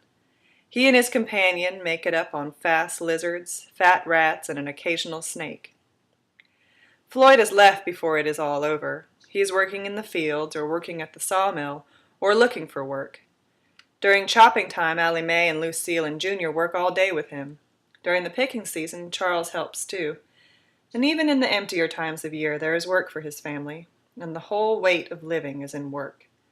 Clearing the table, washing the dishes, milking the cow, churning, sweeping the floors, scrubbing them once or twice a week, cultivating the garden, shifting the cows to fresh feeding, breaking off corn tops, gathering vegetables, drying peaches, peas, and beans, canning, making jelly, laundering, mending clothes, making clothes, minding the children, slopping the hogs. Plenty of work. It is done steadily, at a quiet pace, and though there is a lot of it, there is also a good deal of leisure. A leisure which, as a rhythm of the day, is the sliding into blank and glassy quiet of water. A space in the hot middle of the morning, another in the afternoon, when a woman is just sitting in the blue shade of the porch next to the white edge of heat, with all her joints disengaged and her eyes nearly as bare as a child's, while her baby sleeps on the floor beneath a flies-warmed flour sack, and her children convolve in any chance stage between heat-enchanted silence and rampant cruelty against each other or the animals. It is the time of morning when Mrs. Tingle comes in gray-faced and gasping from the sunlight among the dark green shadows of her house, falls into a chair, wipes her delicate reeking head on her skirt, and, reviving a little, from between lip-pressing fingers squirts snuff water over the heads of her children into the fireplace. There is always more talk among the Tingles than elsewhere. Someone has always been hurt, or is feeling poorly, or has done something laughable. In season, in the middle of the morning, the melon is cut and divided, and everyone eats by wet hand or knife while the hens stab at the slippery seeds. Everyone is hungry by that time of morning, and the melon gives a better illusion of fullness than the cold cornbread on which, in other times of year, the children fill up. Blown up with soda as it is, the melon is also liable to loosen the bowels and to weaken and sicken in general, but one becomes accustomed to that. Dinner is usually about noon, no set time, though each family has a low-price alarm clock and as a rule keeps it wound and is respectful of it. The clock is almost invariably an hour or two fast or slow, and they are innocent of any time except the sun's. The children have gathered it out of the garden, and Allie Mae has cooked it and possibly shown Lucille something about cooking, a craft as traditional from mother to daughter and as hermetically sealed against innovation as the patterns in Persian rugs used to be. The stove and the tin roof together make the small kitchen so hot at dinner time that the sweat starts out and streams all over your body the instant you come in the door, and all through the meal the oilcloth is slippery as a rink under your bare forearms. The animals are there in their scheduled dance-like places and positions, and the flies are there, a whole drowsing fog of them, struggling, leching on the food, hanging from the mouths and the plastered cheeks of the children, vibrating to death in the buttermilk. The constants for the middle of the day are cornbread, peas, and molasses. The peas are not the green ones you may be thinking of, which are rarely raised and are called English peas. These are field peas, small, oval, colored a dirty mauve. They are very dense, not unlike some large version of the lentil, which, by the way, is a staple of the French peasant. They are boiled 3 hours in water heavily seasoned with lard. The cornbread is turned out from the pan, a foot-long slab, generally milkless and eggless, so hot it burns your fingers as you break off your piece. Appetizing, and as heavy as wet concrete. The sorghum is just as usual, a sour, heavy, heady black taste. There is also usually some other vegetable, boiled potato, fried okra, thin stewed tomato, boiled corn, butter beans, string beans, vote for one or quite seldom two. The stewed tomato is called soup, so is any mixture of two boiled vegetables. The okra is fried with a thick crumbing of yesterday's cornbread. Everything is cooked with lard and mulled in a puddle of sorghum. The juices are sopped up in crumbed bread. The plate is wiped with a crust. The 3 younger children eat small helpings of this material. A lot of bread and sorghum, a glass of buttermilk. There is no meat. Supper is dinner warmed over, plus a fresh batch of biscuit, plus sometimes jelly or jam or preserves, plus sometimes meat, pieced out perhaps with another vegetable if dinner was overeaten. Though the meal is always eaten by lamplight, the day still makes it pale. Before supper is over, Junior and Charles have slid from their bench and flopped on the floor like dogs, dead asleep. Floyd sits in the hallway, heavy with daylight, smoking, while his wife and daughter clear the table and wash the dishes. His bare feet, like roots, draw comfort from the gritty floor. When Allie Mae and Lucille are done, they will maybe sit with him a few minutes, the 2 adults windlassing out of the deep wells of their fatigues, their gently low voices communicating little about nothing, with long falls of silence. Generally, though, they are too tired. The lamp is transferred to the bedroom. One by one, in the basin reserved for that purpose, they wash their feet. By sexes and with modesty, they retire into that room where 6 sleep in no privacy and undress. The wife and daughter change into cotton shifts, the respective ruin and April of their flesh, only 17 years apart. They turn their heads away as Floyd comes last, bringing the bucket and dipper, buttons the door, and takes from the nail beside speech. Sometimes with a weaving of good nights and then blank silence, they are all asleep. Generally, before the last daylight is lost out of the air. Frogs, the dark, take over with noise, the dampened and low-breathing world. But upon this house and the effigies within it, and upon each of 1,000,000 square houses of that country, there is enviable silence. A man may wake, coughing in darkness, a child may cry and be quieted. On the porch, a dog may burst up, bellowing from a nightmare, and set 10 miles of country echoing with his kind. Yet these are merely enchantments of a most profound and noble silence. That silence peculiar to the death-like resting under the sea-weight of deep country night, of people who work. That is supper, and 3 square meals a day, and that is the shape of a day strung between 2 flowerings of a lamp, slung from its meals as from 3 thick wood pegs, and mostly work, and the leisure mindless. Next day, breakfast is this: black coffee, fried eggs, hot biscuit, butter, fry, sorghum, buttermilk for the children. Dinner is this: peas, cornbread, sorghum. Some 1 of a half dozen vegetables. Buttermilk for the children. Supper is this: dinner warmed over, plus maybe meat, plus maybe another vegetable, and buttermilk for the children.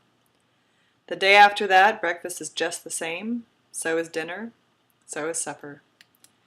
2 weeks from now, a chicken may be killed and fried or boiled with dumplings. Once in a great while, there's a cake. A plain sponge cake with cocoa chocolate frosting, or a cocoa chocolate pudding, or a sweet potato pie, or a can of salmon. There are 2 apple trees. Their yield is small, sour, and negligible, good only for between meals and belly aches. There are 3 or 4 peach trees. One was blown down last summer. During the summer, the small sweet peaches are stoned and put on the tin roof to dry. Stews and occasional pies are made of them. Peas are dried, beans are dried. Some figs are got by barter and preserved. Peaches, beans, butter beans, tomatoes are put up in jars. Berries come ripe during a time when everyone's help is needed in the fields. But so much as there has been time for, they are put up in stews or jams or jellies. Early every spring they buy a shoot or two. Every September they begin to fatten them on corn. Late every fall they knock them on the head with the flat of an axe, hang them up by their hind feet, slit their throats, let them drain, cut them up, and put them down in salt. Meat for the winter. It is seldom a family can afford to carry a hog over to the next year, when his meat might really amount to something. Generally he's only 8 months old when he's killed. He doesn't by any means last them out the winter. Burroughs' 2 hogs won't last them out for that matter, unless they got very easy on the meat and lard. They have more meat in winter than in summer, though, because in summer they have to buy it. During the winter, then, there is salt pork, there are preserves and jams, there are canned vegetables, there are dried peaches and beans and peas, there are peanuts. There is, if the season was normal, enough cornmeal to bread them. How much of everything else there is depends on several things: the providence of the woman, the size of the garden, the chance of the season, the size, appetite, and self-control of the family. Plenty of women are far less foresighted than Mrs. Burroughs. Plenty plant little, more monotonously, and can much less in variety or none. No gardens are large. Much canned goods spoils, as in the case of Mrs. Fields, for lack of the $50 it would take to buy new rubbers and new tight leads for the jars. Unbridled hunger by summer means less to put up for the winter. By winter, less to satisfy it that much sooner. The tenant's life is a mirror maze of such little choices between 2 losses. The winter diet of a more normal family than the Burroughs is reduced to winter greens and roots, peas, cornbread, and sorghum, and even that can fail. Burroughs, even with his corn in moist sandy land, is sure to have to buy it for bread this winter, at least $1 a bushel, for ungristed corn. Fields and Tingle have virtually no corn at all and a poor crop of peas. Add on food. One morning Lily Field's mother came trudging back from a visit, bringing a letter from a relative. Letters go by hand, seldom by mail. Her greeting from down the road was, "Kill the cat, company's a-comin'." It is not likely that cats are often killed, even for Christmas dinner, but collectors of Americana are welcome to add it under Section 7G, sardonic humor with a certain grim underlying reality. This is worth adding, too, as indicative of the strength of custom and the asininity of deploying the total unintuitive nice girl type of dietitian who is customarily sent out to bring the gospel to these women. Far from being able to afford the pure hog lard needed for good seasoning of everything that goes into the face, Mrs. Fields can't even afford the compound. In that case, she just has to get along the best way she can on butter. That is all. The food at the Fields is what landowners and tenants unite in describing as good plain country food, a shade more monotonous and several shades less clean than at the Burroughs'. The Tingles have a harder time. Less money per head accounts for their food in part, a lack of any sense of system, and an all but total loss of consciousness of dirt accounts for it the rest of the way. They raise virtually nothing in their garden of that mild array which gives at least a little variety to the other 2 tables. They can only peaches, and for the winter, things dry up on them in their garden, or choke under the weeds. It comes down to just about this: coffee, buttermilk, butter, sorghum, less than half as much pork per head as in the other 2 families, cornbread, field peas, sweet potatoes, biscuit, most of it informed with lard that somehow always manages to be rancid. All this cooked in pots and eaten off china and silver that has been cleaned infrequently and with still less frequent thoroughness, off a table whose odors have been spoken of, and among a steady black drowse and the affection of flies. One who isn't used to this food and who brings a bite of it towards his mouth finds every muscle and tissue from navel to epiglottis closing and wrestling against it. They are used to it, of course, and that doubtless makes everything all right. Most of them eat with good appetite. As Tingle says, We're regular meat eaters. No knickknacks, no boral, nothing. Give me meat and biscuit 3 times a day year-round, and I'll loft for ye every day the sun shines. Mrs. Tingle can't eat meat, though. She eats biscuit 2 times every day, 'cause she needs to fill up, but it hurts her. Nor butter, neither. Molasses, I like them, but I can't eat. She can eat mush or soup. She likes turnip soup, though people do say you might as well to eat the booger man as to drink his blood. Once in a while she gets back to the stove and makes mushmelon cake, and last Christmas she made them a banana cake. It would warm the cockles and very possibly the ventricles of any good Dickensian to see how delightedly Newton, on those happy occasions when another chicken is killed, tackles the gold-bone feet. But getting back to the super-normalcy of the burrows, let us make a last checkup on food. Outside of an occasional chicken, a dependable part of whose diet has been human excrement, there is never any meat except pork, and never any pork except salt pork, and never more than a dab of that at a time, and often enough not even a dab. There is virtually never any sweet milk, even for the children, because that would be a waste of good butter. There is very seldom any fish. When there is, it is canned fish. Of the vegetables which began life green, there are few. They are cooked with pork when there is pork to spare. They are cooked in lard when there isn't.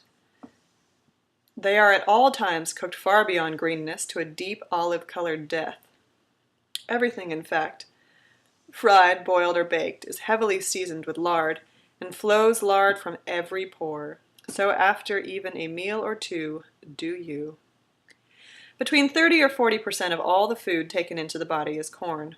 To mention merely the doubtless negligible aesthetic angle on this, 2 weeks of corn eating blackens the never-brushed teeth, and draws over each tooth a peculiarly thick and odoriferous woolen sock of tartar. Quite certainly 20% of the rest of the food is field peas. All the food is double seasoned with sorghum, which blinds its monotony with a more powerful monotony and loosens the bowels. Through 5 months of fall, winter, and early spring, this fare is diminished to canned and dried foods, cheered only by wintergreens, which again are cooked to the texture of shoe tongues.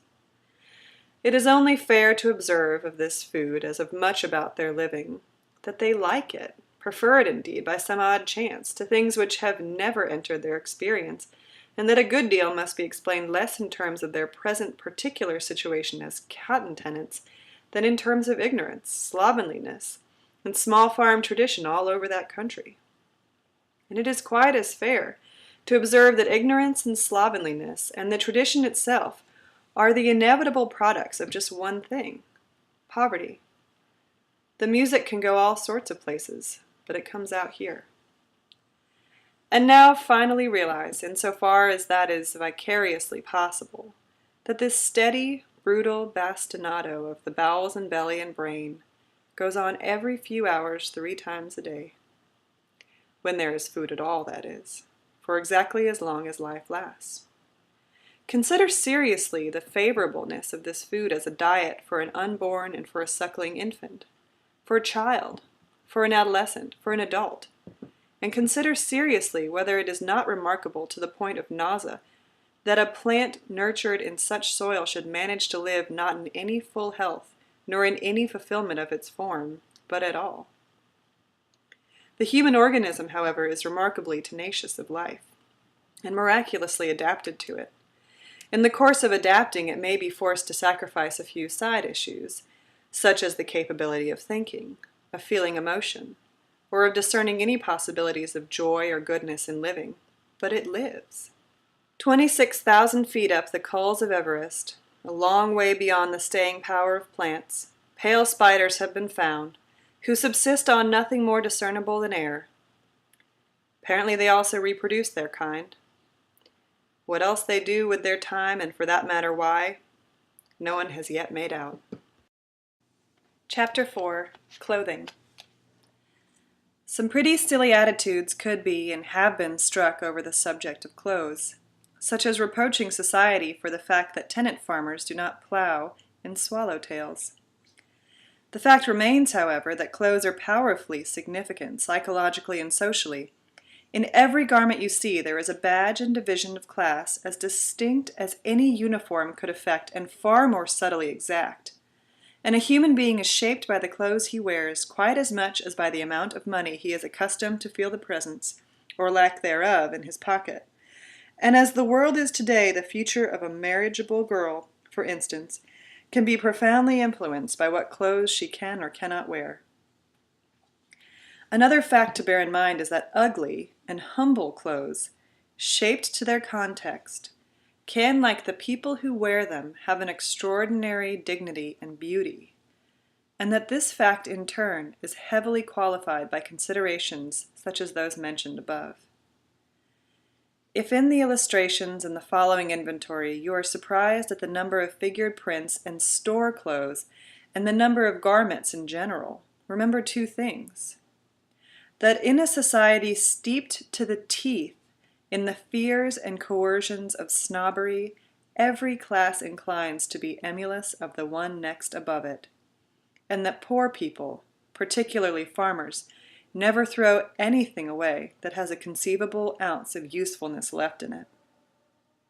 All right, any summer workday, drop in on the Burroughses and see what they're wearing.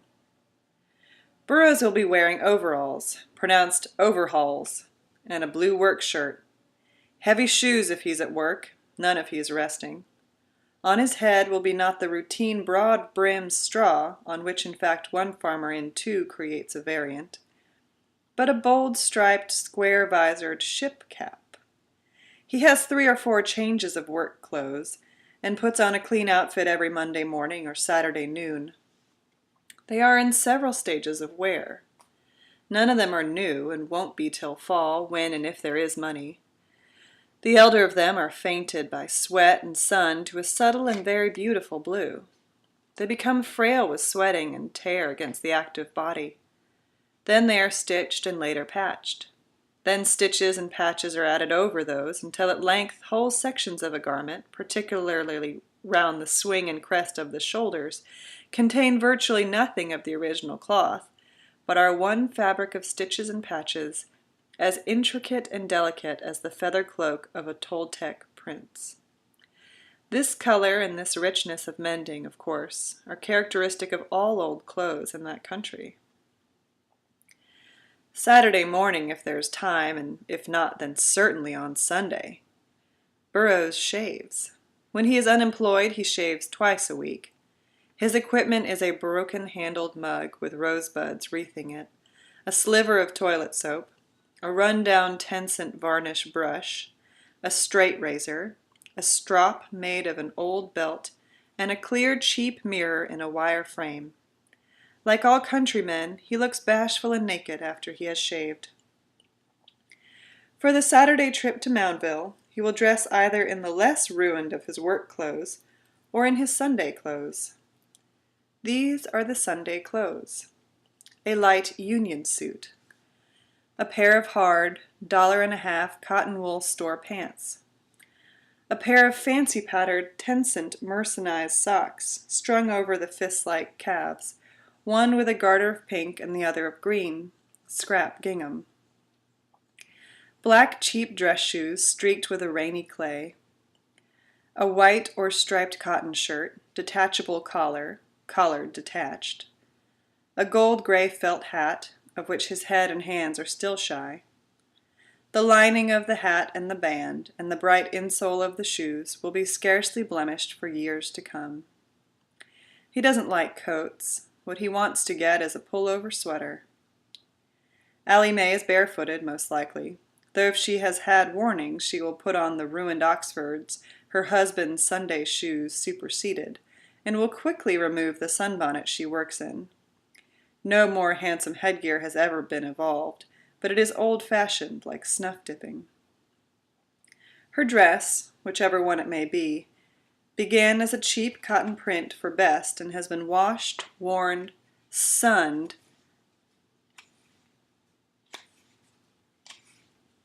and sweated into something more faint and sad and fine-looking. She has made it herself, like most of the other clothes.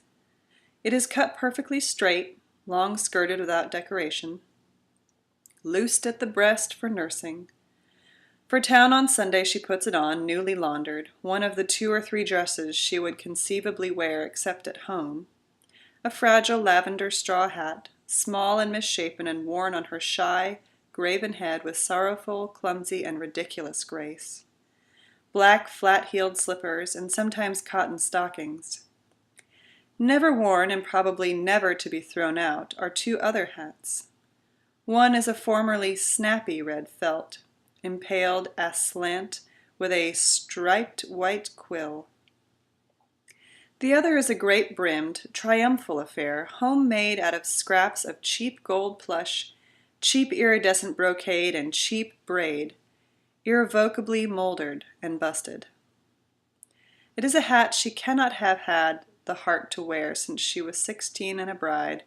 In the short while before, like every bride of her kind, she was drawn into the rollers in good earnest and methodically defaced among them. Speaking generally as well as of the Burroughses, the work clothes of the grown people become them as their own skins do. In their good clothes they look stiff and shy, like orphans at a party.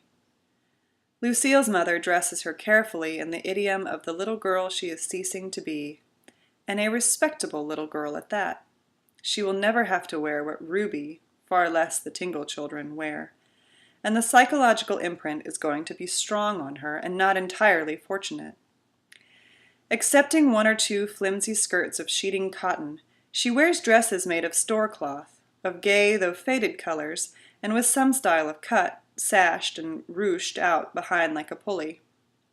And beneath, the flour sack clout which appears to be the standard lingerie in that country. She and the other children are customarily barefooted from early spring through the fall, and with all serious respect to the dangerous relationship between bare feet and hookworm. It is nevertheless true that a good deal of tripe has been written on the matter. To say that these children can't afford shoes is true. It had better be added, though, that they would refuse to wear them if they could afford them. Also, that summer shoes in a warm country are as useful as neckties for polar exploration. Also, that for growing children, new shoes have to be bought each fall, whether or not the old are worn out, because they are outgrown. Only 2 considerations make this subject serious at all. One, again, is the hookworm. The other is the fact that some children can't be afforded shoes for winter, go to school with their feet wrapped in sacks, or for that same reason, stay at home. Junior wears overalls every day of the week, and Sunday too, blue and store-bought. All summer his feet are a fly-crawled, festered crust of sores, bites scratched and dew-poisoned, and swollen to their worst in dog days, and disinfected by coal oil and turpentine, the routine summer status of the feet for a country boy his age, the routine medicine for all minor injuries. Perhaps it would be well to reconsider the shoe question, but bear in mind how normal and unnoticed this is. Charles has some yellow, homemade overalls, but more of the time he wears a faded 2-piece blue and white suit caught together at the waist by 4 big buttons. Squeaky has a whole flock of dresses, which no doubt come in handy for future babies, and no doubt have done so for Charles, some of them even for Junior. The best he has is a town-bought, very nursery job with pink flowers and white rabbits printed on a blue ground, all laundered quite pale. The dressing of babies up to 3 or so is very simple, and is uncomplicated by genital genteelism. In hot weather, they often go naked as jaybirds. The dresses are short and bell-shaped, usually split down the back with a single button at the nape. Babies let loose in such garments, especially those in the amphibious stage between crawling and walking, look comic and irrelevant in them, trailing them wide on the floor beside their shrimpish nudity, like dogs dressed up by children. Most of Floyd's clothes are store-bought. Now and then a woman, and more frequently a maturing girl, buys a ready-made dress. But most of the clothes are homemade on the sewing machine which next to the beds and stove is the least dispensable article of furniture. During the spring and summer, some occasional scrapping of money goes into bits of cloth. How little the money is, the preponderance of babies' dresses indicates. But the only real buying of clothes and cloth comes in the fall. The two other families have been going longer than the Burroughses. The pride over clothes and such breaks down with age. The Tingles could ill afford pride anyhow. The Fields and Tingleses buy some clothes, but clothes are a foolish thing to spend on when cash is scarce, and when flour and fertilizer sacks are plentiful. Fields has store overalls and Sunday clothes. Tingle wears a new, tieless work shirt for Sunday, and his wife and Ruby and their children all have snatches and remnants of garments homemade of store cloth. But Mrs. Field's town dress is plain as a nightgown, and is flimsy, basted together out of coarse pillow-slip cotton, and for the rest, everything is fertilizer and flour sacks, for her and her children, with the brands and insignia and poundage still smiling through. Fields himself wears an extremely handsome fertilizer sack shirt. This handsomeness is only fair to mention. Also, as a landowner would tell you, they cover their nakedness all right. The other sides of the story are, as we trust, self-evident. Fields also wears a work hat, a torn, pierced, sewn together, cockeyed, ex-best hat that any Dartmouth man of 10 years back would forfeit at least the freshman game with St. Anselm's prep for. The Fieldses make and wear these sackcloths frankly enough, and yet surreptitiously as compared with the Tingles. The Tingles for the most part have dropped entirely out of the realm of cotton prints, and have invested spaciously in very coarse, cream-colored cotton that was intended for sheeting. They mend and keep clothes even longer than the other two families, so they have quite a lot of them.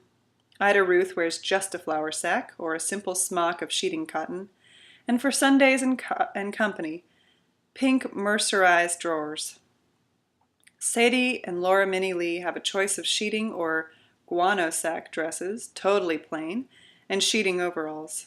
They wear the overalls, usually, without shirts. The two boys have homemade overalls, guano sack shirts, and shallow snapped corduroy pants, which are far too worn to whistle as they walk. Flora B. and Elizabeth have a little more variety as benefits young women. Flora B. has her quota of sacks. Her sheeting is trimmed, some of it with pale pink gingham, and the collars are flounced.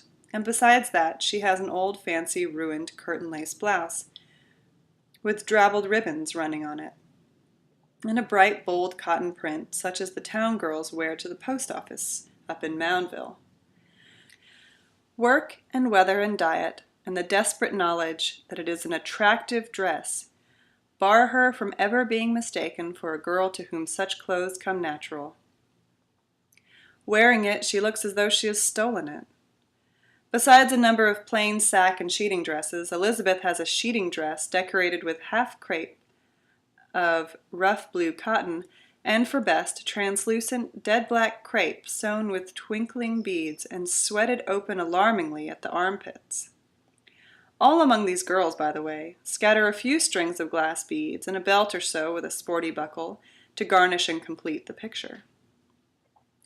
Mrs. Tingle wears sacks and sheets all week, and a dead black dress, equally designless, on Sunday. She is barefoot, even on Sunday. Some of these clothes are in fair shape. Some of them are torn and sweated and befouled and patched and stitched far beyond any Bureau of Charity's conception of what old clothes means.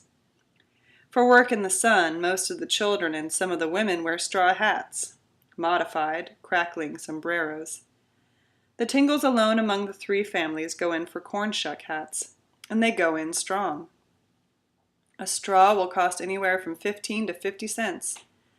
In a day, one of the older girls can construct a hat out of corn shucks which will do just as well, and which is, in fact, bright fibered as platinum in the sun and thoroughly beautiful. Wearing one places you low in the social scale. So much for the clothes. Chapter 5. Work.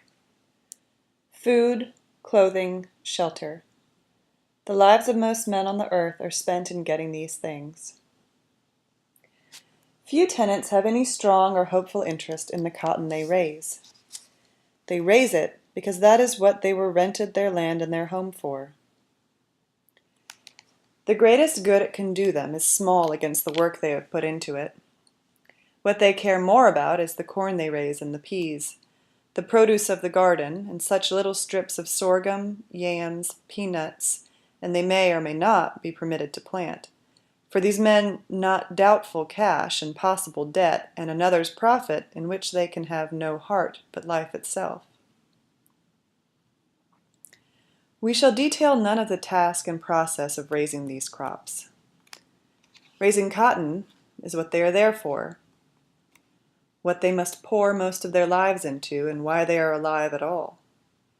We shall not exhaustively detail that work either, for you can find it well covered many times elsewhere. But you should realize that it is at the dead center of their existence. They lean the weight of their lives on one end of a crowbar that lifts such heavy life as they have on its far end. And cotton and hard land is the crude bite. So here is a short account of the job it is for a tenant to raise cotton. In the late fall or middle February, he takes down the brittle forest of last year's crop with clubs or a cutter. In fulfillment of an obligation to his landlord, he borrows a second mule, and with a 2-horse plow runs up the levees. That is the terraces. Then the actual work begins, with what is planted where, and with what grade and amount of fertilizer determined by the landlord, who will also criticize, advise, and govern his methods of cultivation. But this is the tenant's job, on which he has spent 10 or 40 years. Back to the tenant. He takes a twister, which is about the same as a turning plow, and heading the mule concentrically, broadcasts, breaks the land broadcast, laying open as broad and deep a ribbon of stiff earth as the mule's strength and his own strength of guidance can manage. 8 wide by 6 deep with a single horse plow, twice that with a double, is good. If you have 2 mules, or like Fields and Tingle can double up, it is best to broadcast. Then you lay out the furrows 3½ foot apart with a shovel plow. Put down fertilizer. Then by 4 furrows with a turning, plow, twist the land back over the fertilized furrow. But if you have only 1 mule, you break what you have time to, and for the rest, bed that is, start the land. There are 2 beddings. The first is hard bedding, breaking the hard pan between the rows. Set the plow parallel of the line of stalks and to their right. Follow each row to its end and up the far side. The dirt lays open always to the right. Then set the plow close in against the stalks and go around again.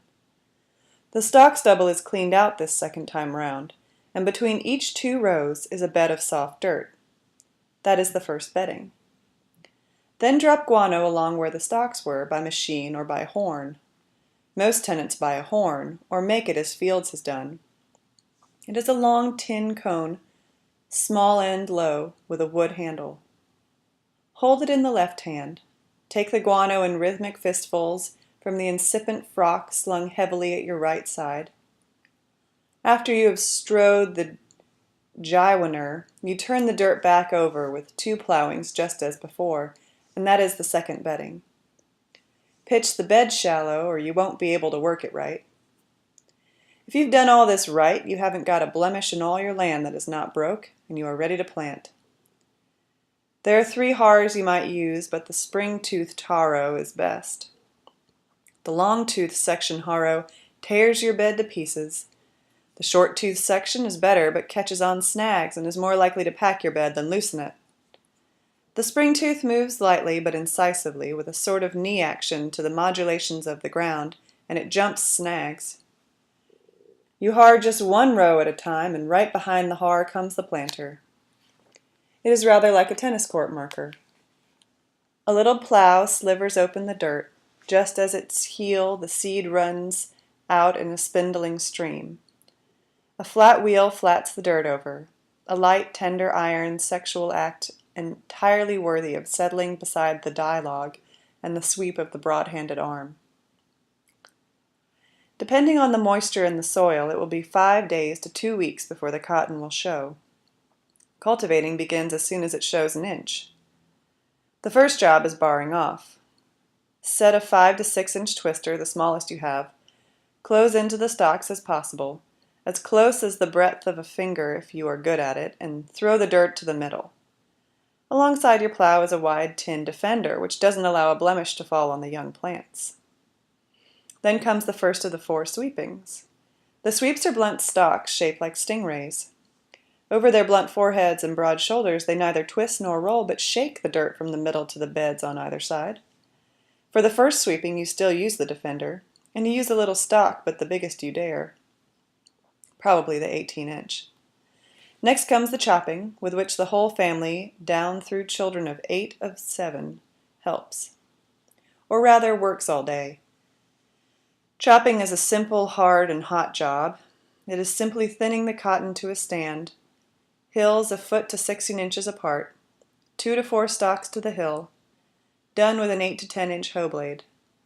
You cut the cotton flush to the ground with a semi-blow of the blade that aches first the forearms and in time the whole spine. Then comes the second sweeping, with the 20 to 22 inch stalk you will use from then on. Then comes hoeing, another job for the whole family. Then you run the middles, that is, put down soda by hand or horn or machine. Soda makes the weed. Guano puts on the fruit. Then comes the third sweeping and then another hoeing.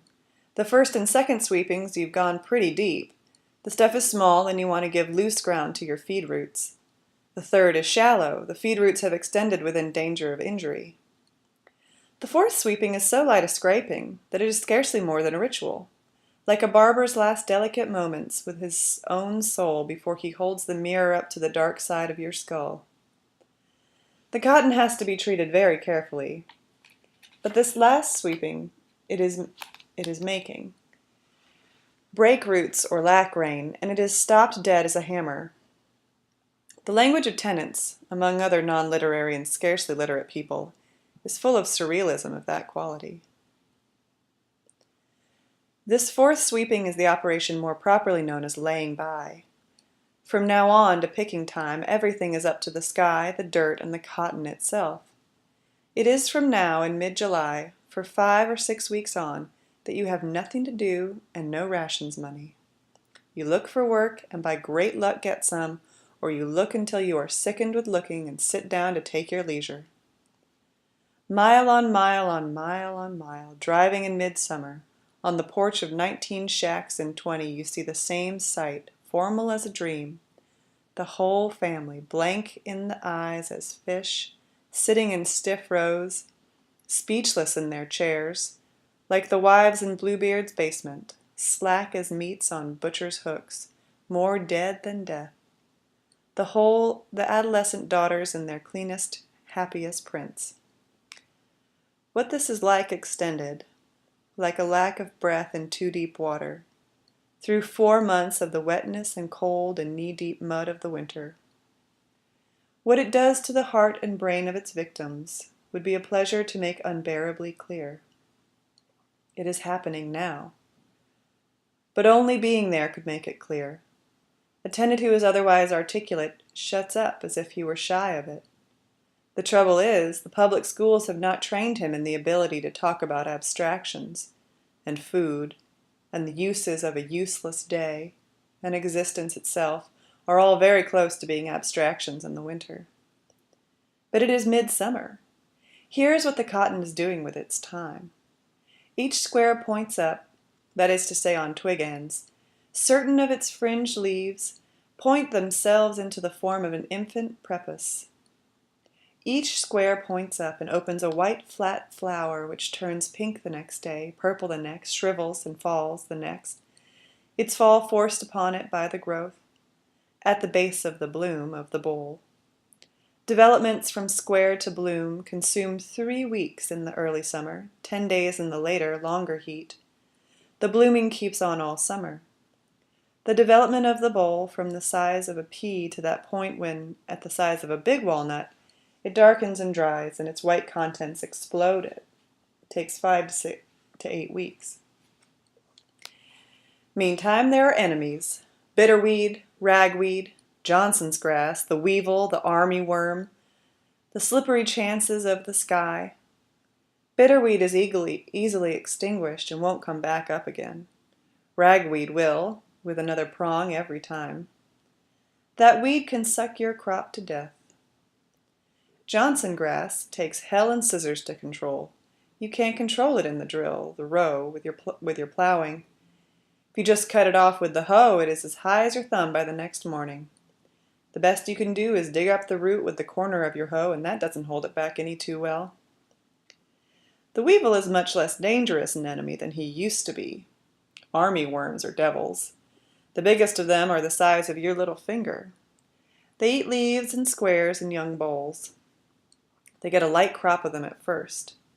They web up in the leaves and become flies. Flies lay eggs. The eggs become army worms by the million, and you can hear the rustling of their eating like a brush fire. They are a menace, but they are easier to control than the weevil. You mix arsenic poison with a sorry grate of flour and dust the plants late of an evening, or soon of a morning. The dew makes a paste of it that won't blow off. It's a very unusual year when you do well with both your most important crops, because they need rain and sun in such disparate amounts. Cotton needs much less rain than corn. It is really a sunflower. If it is going to get a superflux of rain, that will best come before the cotton is blooming. And if it must rain during that part of the summer when a fair-sized field is blooming a bale a day, it had best rain late in the evening when the blooms are shutting, not in the morning and midday. For then the bloom is blared out flat. Rain easily gets in and it hangs on. It shuts wet, sours, and sticks to the bowl. Next morning it turns red and falls. Often the ball comes off with it. But the ball that stays on is sour and rotted and good for nothing. It isn't therefore at all surprising that the religious faith of tenants is clearest and deepest in their prayers for a good season, a good rain, or for sunlight. Weather is the least controllable essential in their uncontrollable lives. Nor is it in the least surprising that not one of those miraculous demonstrations of the sky which compose an Alabama year arouses in them the lightest reflex toward what is known as beauty. The weather is as organic to them as their own livers, and just as important and just as customary. They have in fact the storm fear that many primitive people share. And wind is terrifying to them as cloud and lightning and thunder. You can never tell what's in a cloud, Burroughs says. Arn and dogs. Draws lightning, he adds. Families, when the man is away, hurry to join each other beneath the blackening of the air. They draw together in shuttered and latched rooms. The children are silent. Mrs. Burroughs sits with her hand on her knees and her palms to her ears. The men are responsibly brave for their sake of the families, but are not in the least ashamed of the fact of their own fear. Chapter 6. Picking Season. Late in August, the fields begin to whiten more rarely with late blooms, and more frequently with cotton, and then still thicker with cotton, like a sparkling ground starlight. And the wide, tremendous light holds the earth beneath a glass vacuum and a burning glass. The balls are rusty green, are bronze, are split and burst and splayed open in a loose vomit of cotton. The split bowls are now burrs, hard and edged as chiseled wood, pointed as thorns, 3, 4, and 5-celled. There is a great deal of beauty about a single burr, and the cotton slobbering from it, and about a whole field opening. The children, and once in a while a very young or very old man, are excited and eager to start picking.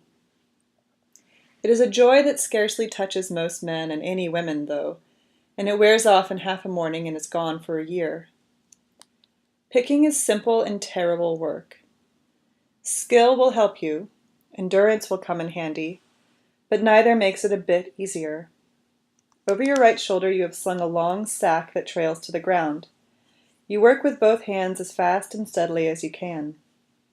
The trick is to get the cotton between your fingertips at its very roots on the burr, and in all 3 or 4 or 5 gores at once, so that it brings out clean at one pluck. An easy job with one burr in 10, where the cotton is ready to fall. With the rest, the fibers are tight and tricky. The other trick is against this toughness and obligation of maximum speed, not to hurt your fingers on the burrs any worse than you can help. You would have to try hard to break your flesh on any burr. A single raindrop is only scarcely instrumental in ironing a mountain flat. An hour's picking, your hands are just limbered up. A week, and you are favoring your fingers. The later of the 3 to 5 times over the field. The last long weeks of the season, you might be happy to swap them for boils. Meantime, too, you're working in sunlight that stands on you with the serene weight of deep sea water, and in heat that makes your jointed and muscled and fine-structured body flow like one indiscriminate oil, and the brilliant weight of heat is piled upon you heavier and heavier all the time, and the eyes are masked in stinging sweat, and the head, perhaps, is gently roaring like a private blowtorch, and less gently pulsing with ache. Also the bag, that you can hold 100 pounds, is filling as you drag it from plant to plant. 4 to 9 burrs to a plant to be rifled swiftly, then the load shrugged along another foot or two, and the white row stretched ahead to a blur and innumerably multiplied by other white rows. And bowls in the cleaned row behind you already like slow popcorn in the heat, and the sack still heavier and heavier, so that it pulls you back as a beast might rather than a mere dead weight. Also, cotton plants are low, so that in this heat and imminent weight of light and the heavying sack you're dragging, you are continuously stooped over even if you are a child, and bent very deep if you are a man or a woman. A strong back is a big help, but not even the strongest back was built for that treatment, and they're combined not just at the kidneys and rile down the thighs and up the spine and thwart the shoulders, the ticklish weakness of gruel or water, and an aching that increases in geometric progression, and at length, in the small of the spine, a literal sensation of yielding, buckling, splintering, and breakage. And all of this, even though the mercy of nature has strengthened and hardened your flesh, and anesthetized your nerves and your powers of reflection and imagination, reaches in time the brain and the more mirror-like nerves, and thereby makes itself much worse than before. Later in the season you are relieved of the worst of the heat. In time you exchange it for a coolness which many pickers like even less because it slows and chills the lubricant garment of sweat they work in, and seriously slows and stiffens them by their painfully sore fingers. The idiom has been overused, but it is accurate. Picking goes on each day from cant to cant. Sometimes, if there's a rush, the tingles continue by moonlight. In the blasting heat of the first of the season, unless there is a rush, to beat the rain, to make up a wagon load, it is customary to quit work an hour and a half and even 2 hours in the worst part of the day, and sit or lie in the shade, in possible draught of the hallway, asleep or half asleep after dinner. This time off narrows as the weeks go by, and the sense of rush and the wish to be done with it grow on the pickers and come through from the landlord. There are tenants who have no midday meal. Those we are speaking of have it. It is, of course, no parallel in hardiness and variety to the proud, enormous dinners cooked up for harvest hands in the wheat country and accounted and painted with zest, gusto, and even zowie by certain lovers of what they call the American scene. It is the same everyday food, with perhaps a little less variety than in midsummer, hastily cooked by a woman who has hurried in exhaustion from the fields a couple of jumps ahead of her family, and served in the dishes she rushily rinsed before she hurried out a couple of jumps behind them. There has been a certain exaggeration about child labor in the cotton fields, essentially none, but stupid a little and worth a word or two. The exaggerations have chalked up child labor as a crime 100% against the landlord or his overseers. They, particularly the overseer, have some direct and a strong indirect part in it. but two facts the correspondents have overlooked. One is that it is customary as breathing on all farms, even the Jerseyest and most calic you can imagine, for the children of the family to help with the work. That is part of the whole structure of any family that lives directly off the land.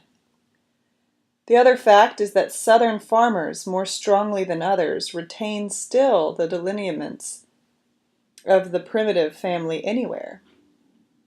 A patri or matriarchy. In the South it is patriarchal. In the American middle class it is matriarchal and on an uglier plane. A patriarchy into which children are born unquestioning slaves until by their own physical or mental strength they free themselves. Deeper in the southern mountains these lines are proportionally more sternly drawn.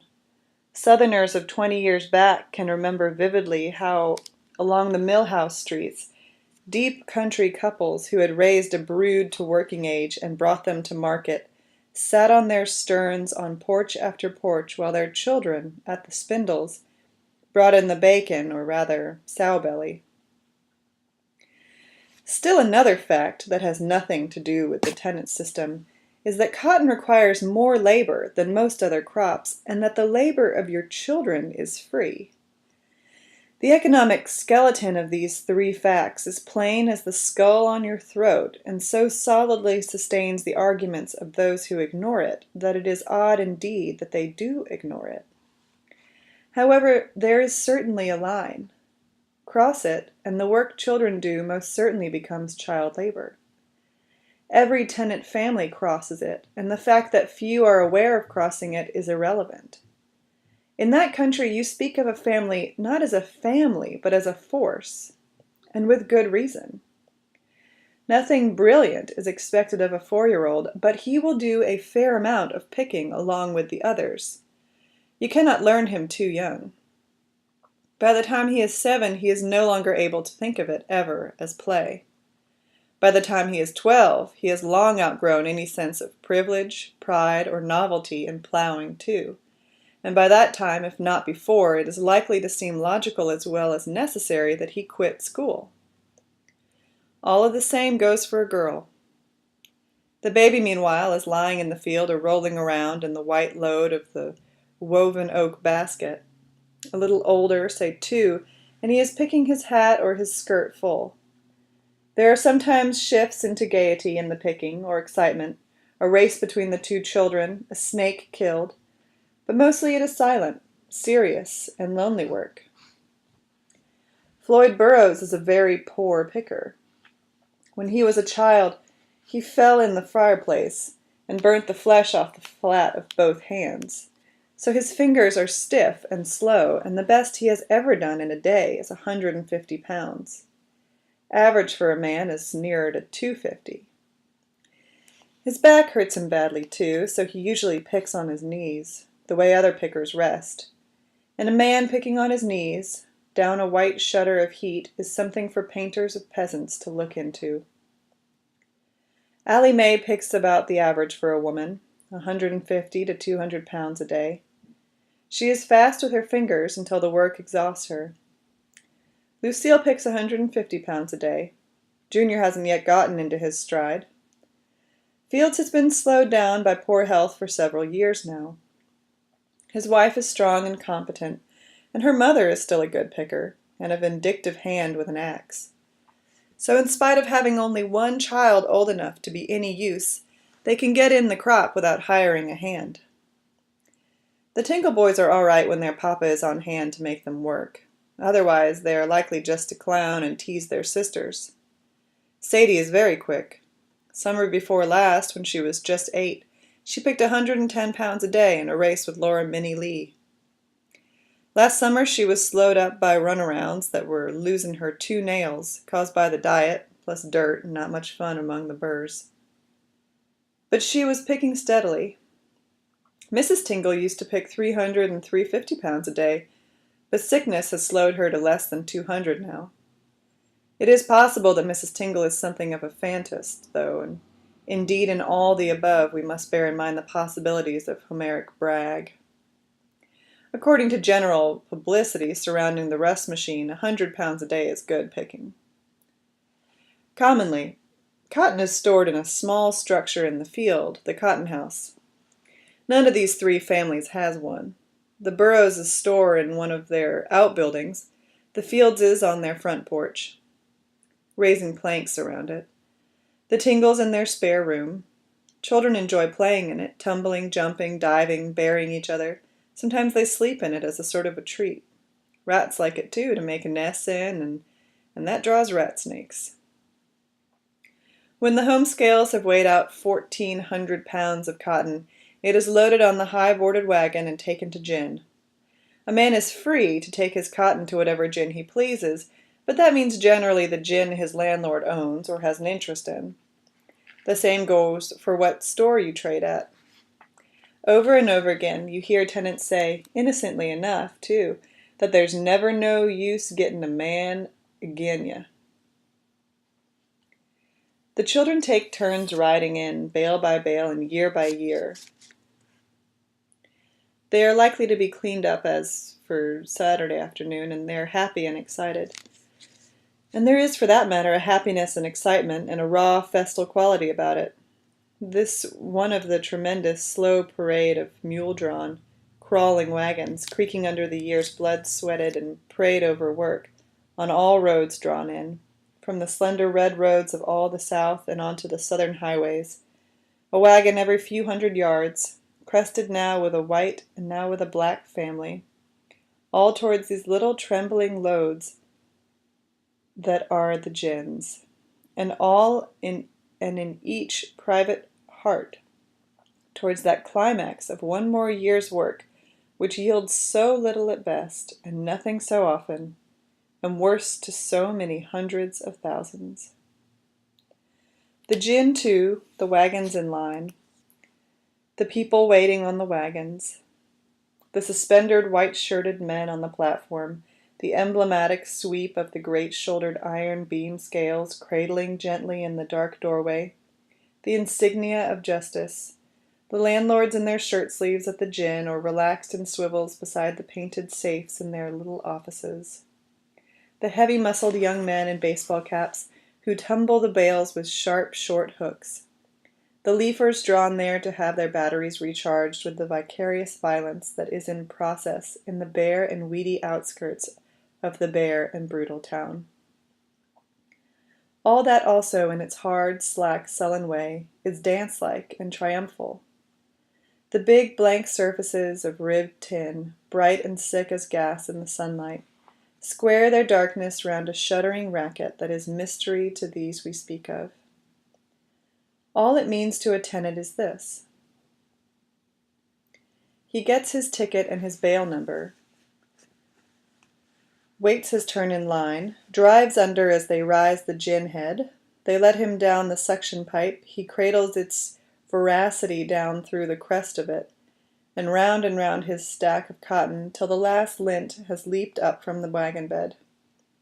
Wandering loose out back, his son may happen upon the tin and ghostly interior of the seed shed, against whose roof and rafters a pipe extends a steady sleet of seed, and upon all those whose interior surfaces and all the air a dry nightmare fleece trembles like the fake snows of Christmas movies.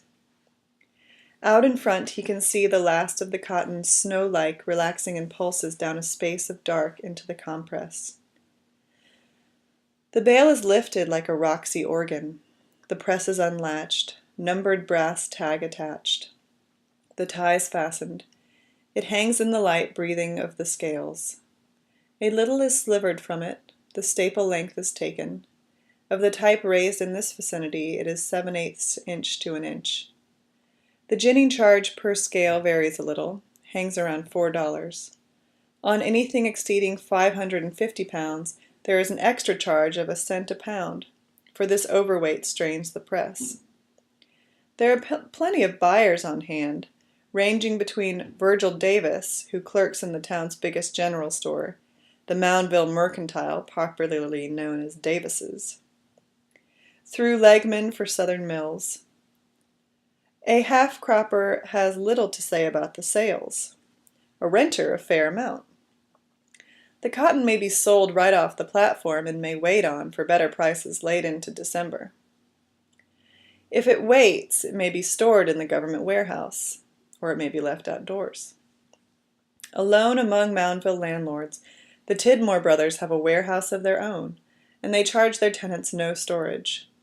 The tenant gets nothing on his cotton until settling up time, at the end of the season.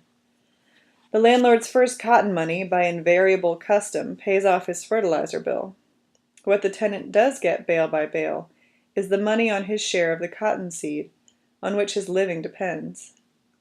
A landlord sometimes makes a joking feint of withholding that money against outstanding debts, and somewhat less often carries out the joke. But generally, the tenant's business of that day ends as he leaves his landlord with $6 or so in his pocket. The exodus from town is even more formal than the Parade Inn was. It has taken almost exactly 18 minutes to gin each bale, once the waiting was over, and each tenant has done almost exactly the same amount of business afterward, and the tenants' empty, light-grinding wagons are distributed along the roads in a likewise exact conjunction of time and space apart. The time consumed by ginning plus business, the space apart which, in that time, any mule traverses at his classic somnambulist pace. It is as if the people drawn in full and sucked dry were restored, sown at large upon the breadth of their country, precisely as by some impersonal mechanic hand. That happens as many times as you have picked a bale. The field is gone over 3 to 5 times. The height of the ginning season, when wagons are on the road before the least crack of daylight and the gin is still racketing after dark in early October. After this comes hog killing, and the milling of the corn and sorghum you have planted to come ready late, and specific consideration of whether or not to move to another man. The sky descends, the air becomes like dark glass, the ground hardens, the clay honeycombs with frost. The odors of pork and wood smoke sharpen all over the country, and winter is on. Chapter 7. Education. In spite of much that could be ventured to the contrary, it would seem overwhelmingly certain that any fullness of the good which human existence is capable of must come in a clarity and health of brain and of feeling, of self-knowledge and of knowledge of the world, as well as in any clarity of physical action, and could be arrived at only through education or self-education, using those words in senses much broader than their common ones. It is not for us to invent a system of education which would have any relevance to what we are talking about. We wish merely to point out a few facts. One is that the intellect and the emotions are quite irrelevant to lives such as our 3 families are leading, so that education is likewise irrelevant to their lives. Another is that such education as they are exposed to is capable of doing them more harm than good. Another is that they are particularly ill-equipped for self-education. Still another is obvious. The damages of circumstance are peculiar by no means to the cotton tenant or, indeed, to any single class such as the working class. The thriving business done by bug houses high-priced enough to get by as sanitariums is one proof of that which is superfluous to anyone interested to look about him and into himself. Still another is likewise obvious. If by education can be meant not mere schooling in facts, but a profound clearing and cleaning of the mental air, a real qualifying of a human being for existence, then education is all but non-existent, and what passes for it is merely a more or less organized dispensary of poisons which may or may not take. We are not therefore leveling any special attack against the Alabama school system, which to all intents and purposes is neither better nor worse than any other. Like others, it fails to come within miles of essentials. Like others, it is almost inspiredly unintuitive and ineffectual in teaching even what it purports to teach. A few notes can suffice us and will indicate plenty. School runs from middle September to the 1st of May. Country school children with their lunches are picked up by buses at 7:30 in the morning, dropped again towards the early winter dark. The children of the families we speak of, it is the same of most children living off the highways, have a walk anyhow. In dry weather, the bus gets up the side road as far as Tom Elliott's house. Tom Elliott is a white-skinned, red-haired, ill-witted Negro who has nothing to do with our story. The Tingle children walk half a mile to meet it. The Burrows 3/4.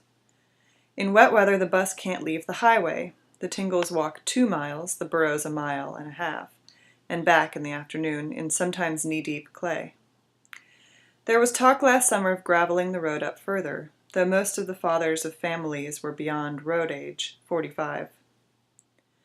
They can ill afford to do such work for nothing, though, and they and their Negro neighbors are in no position to pay taxes. Nothing had come of it within 3 weeks of the start of school, and probably nothing has. Southern winters are wet, but the children keep pretty well. Junior was absent only 65, and Lucille only 53 days out of a possible 150-odd. And they were unexcused only 11 and 9 times, respectively. 23 of Junior's, and a proportionate number of Lucille's absences, fell in the last 2 months, which are dedicated to work as well as wetness. Needed at home, Lucille missed several school days late in her second year, including the final examinations. Her marks had been good, but no chance was given her to make up the examination, and she had to take the year straight over. Reasonably criminal treatment of an intelligent child, but not peculiar to Alabama, and perhaps made up for in Junior's case. He is now in the 2nd grade for the 2nd year. He is there at all thanks to the law which automatically passes a pupil after 3 years in a grade. It is true of public schools that bright pupils are held back by the others. It is true also that slow pupils are smothered beneath the others beyond any hope of the sort of help they need. The school itself is a windowy, healthful, brick structure in Moundville which perfectly exemplifies the American genius so well shown forth in low-cost housing, for sterility, dullness, and general gutlessness in seizing any opportunity for reform or improvement. It is the sort of building a town such as Moundville is proud of, and a brief explanation of the existence of such a building in such a country will be worthwhile.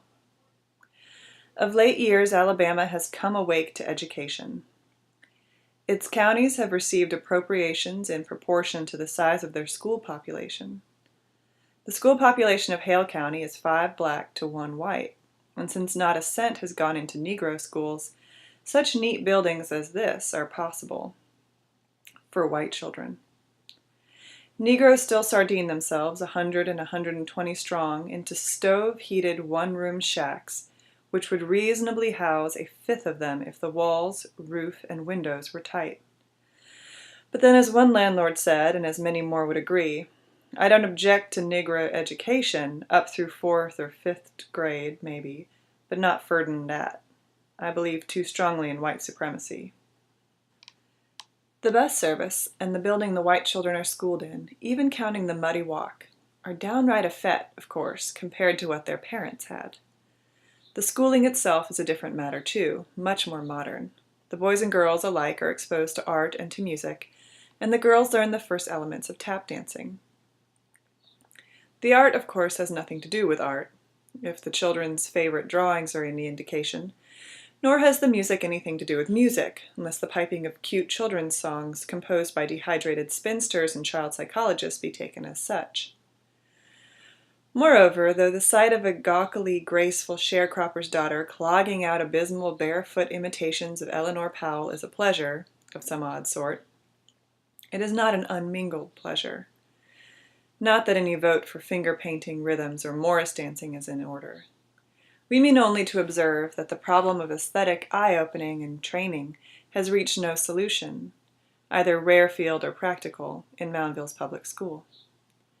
Textbooks are so cheap almost anyone can afford them, though it must be added that Floyd, a couple of years back, had to sell a hog, badly needed for winter meat, to afford them.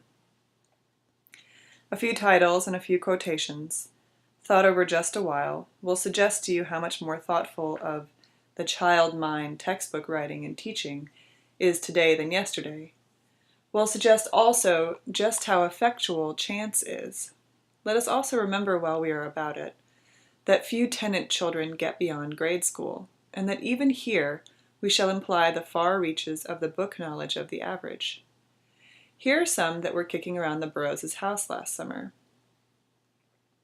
The Open Door Language Series, first book, Language Stories and Games. Trips to Take. Among the contents are poems by Vachel Lindsay, Elizabeth Maddox Roberts, Robert Louis Stevenson, etc. Likewise, a story titled Brother Rabbit's Cool Air Swing, subheaded Old Southern Tale. Outdoor Visits, Book 2 of Nature and Science Readers. Book 1 is Hunting. Book 2 opens, Dear boys and girls, in this book you will read how Nan and Don visited animals and plants that live outdoors. Real Life Readers, New Stories and Old, a third reader, with color photographs about as real life as color photographs get. The Traboo Stevens Speller, just another speller. Champion Arithmetic, 510 pages, a champion's psychological inducement to an interest in numbers. Final problem.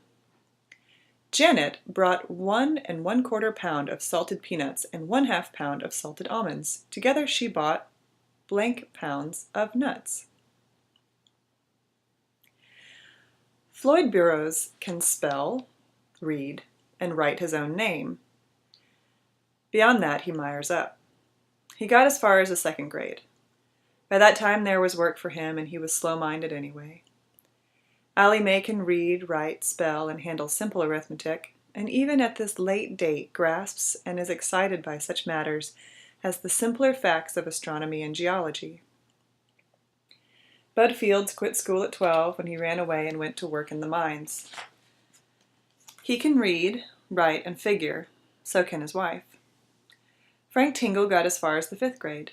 He was bright too. When his teacher said that the earth turned on an axle, he asked her, was the axle set in posts? She said yes, she reckoned so. He said, well, wasn't hell supposed to be under the earth, and if so, wouldn't they be all the time trying to chop the axle post out from under the earth? But here the earth still was, so what was all this talk about axles? Teacher never did bring up nothing about no axles after that. No, sir, she never did bring up nothing about no darn axles after that. No, sirree, she sure never did brang up nothing about no blamed axles at a dat. Tingle reads a little less like a child than the others, and is rather smug about it. I was reading while back, Progressive Farmer, Mrs. Tingle can neither read nor write. She went to school one day in her life, and her mother got sick and she never went back. Elizabeth quit school when she was in the 5th grade because her eyes hurt her bad every time she studied books. There was no thought of glasses. If there had been, they would have come from the 5 and 10 like those her father wears, purely decoratively, of a Sunday. She has forgotten a good deal how to read. Flora B. quit when Elizabeth did because she was lonesome. She still reads and quite possibly will not forget how. Newton and William are in the 4th grade. In another year or two they will be big enough for full farm work and they will be needed for it. Laura, Minnie Lee, and Sadie are in the 2nd grade. Sadie, though she is so shy she has to write out her reading lessons, is brighter than average. And Laura Minnie Lee, her mother says, is brighter than Sadie, reads and writes smoothly, and specially delights in music. Ida Ruth is too young for school. The Tingles are known of and listed as problem children. Their attendance record is extremely bad. Their conduct is not good. Besides their 4-mile walk in bad weather, here is some more explanation. They have to wear clothes and shoes which make them the obvious butts for the better-heeled brats in town. Among the poorest even of poor whites, they are looked down on even by most levels of the tenant farmer class. They are uncommonly sensitive and easily hurt, and their loneliness is of a sort to inspire savage loyalty among them. They are problems, all right, and the problem won't be simplified as these wild and oversexed children grow into adolescence. The girls in particular seem inevitably marked out for incredible cruelty and mistreatment. Ruby Fields may have started to school this fall, probably not, for it was depend on whether the road was graveled, so she would not have the long walk to the bus alone or with the Tingle children. She was a blood-lipped, weasel-like intelligence that might or might not find engagement in the square-head cogs of public schooling. Junior Burroughs is probably hopeless so far as schooling is concerned. Perhaps he has inherited his father's slow-mindedness, and perhaps also his father's disease, of which more in its place. Lucille likes school, especially all about the history of our country. We have already remarked on her parents' intention to send her on through school, and on her desire to become a teacher. In view of what education is, it is perhaps needless to point out that should she become a teacher, that would hardly be a change for the better. Chapter 8. Leisure. Possibly the most important thing to a human being, once he is alive and possessed of the means of sustaining life, is that he should do the work he cares most to do and is best capable of doing. If there is anything else of quite such importance to him, always barring the higher affections, it would fall under the head of leisure, and how best to use and enjoy it. Every detail of circumstance and nearly every detail of so-called education reduces freedom in choice of occupation to an all but non-existent margin for people such as the Burroughses. Thanks to the same circumstances and education, they have about the least chance imaginable of so much as dreaming what work they would be capable of and would best like to do, if any breadth of choice were possible. It is therefore comfortable to realize that they have, anyhow, a great deal of leisure. 6 months of the year there is little farm work to do. Every Saturday, except in a rush, work stops at noon and everyone goes to Moundville.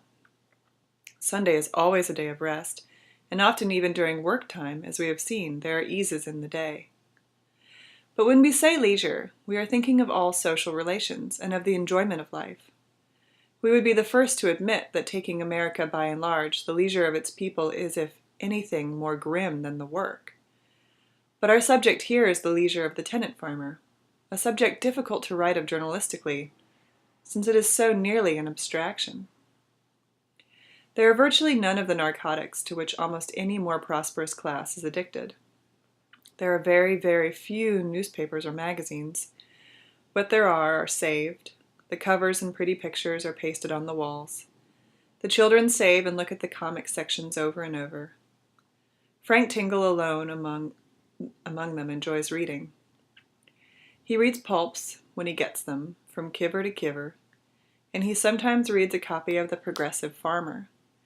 Some years back, Floyd bought a $50 graphanola on the installment plan.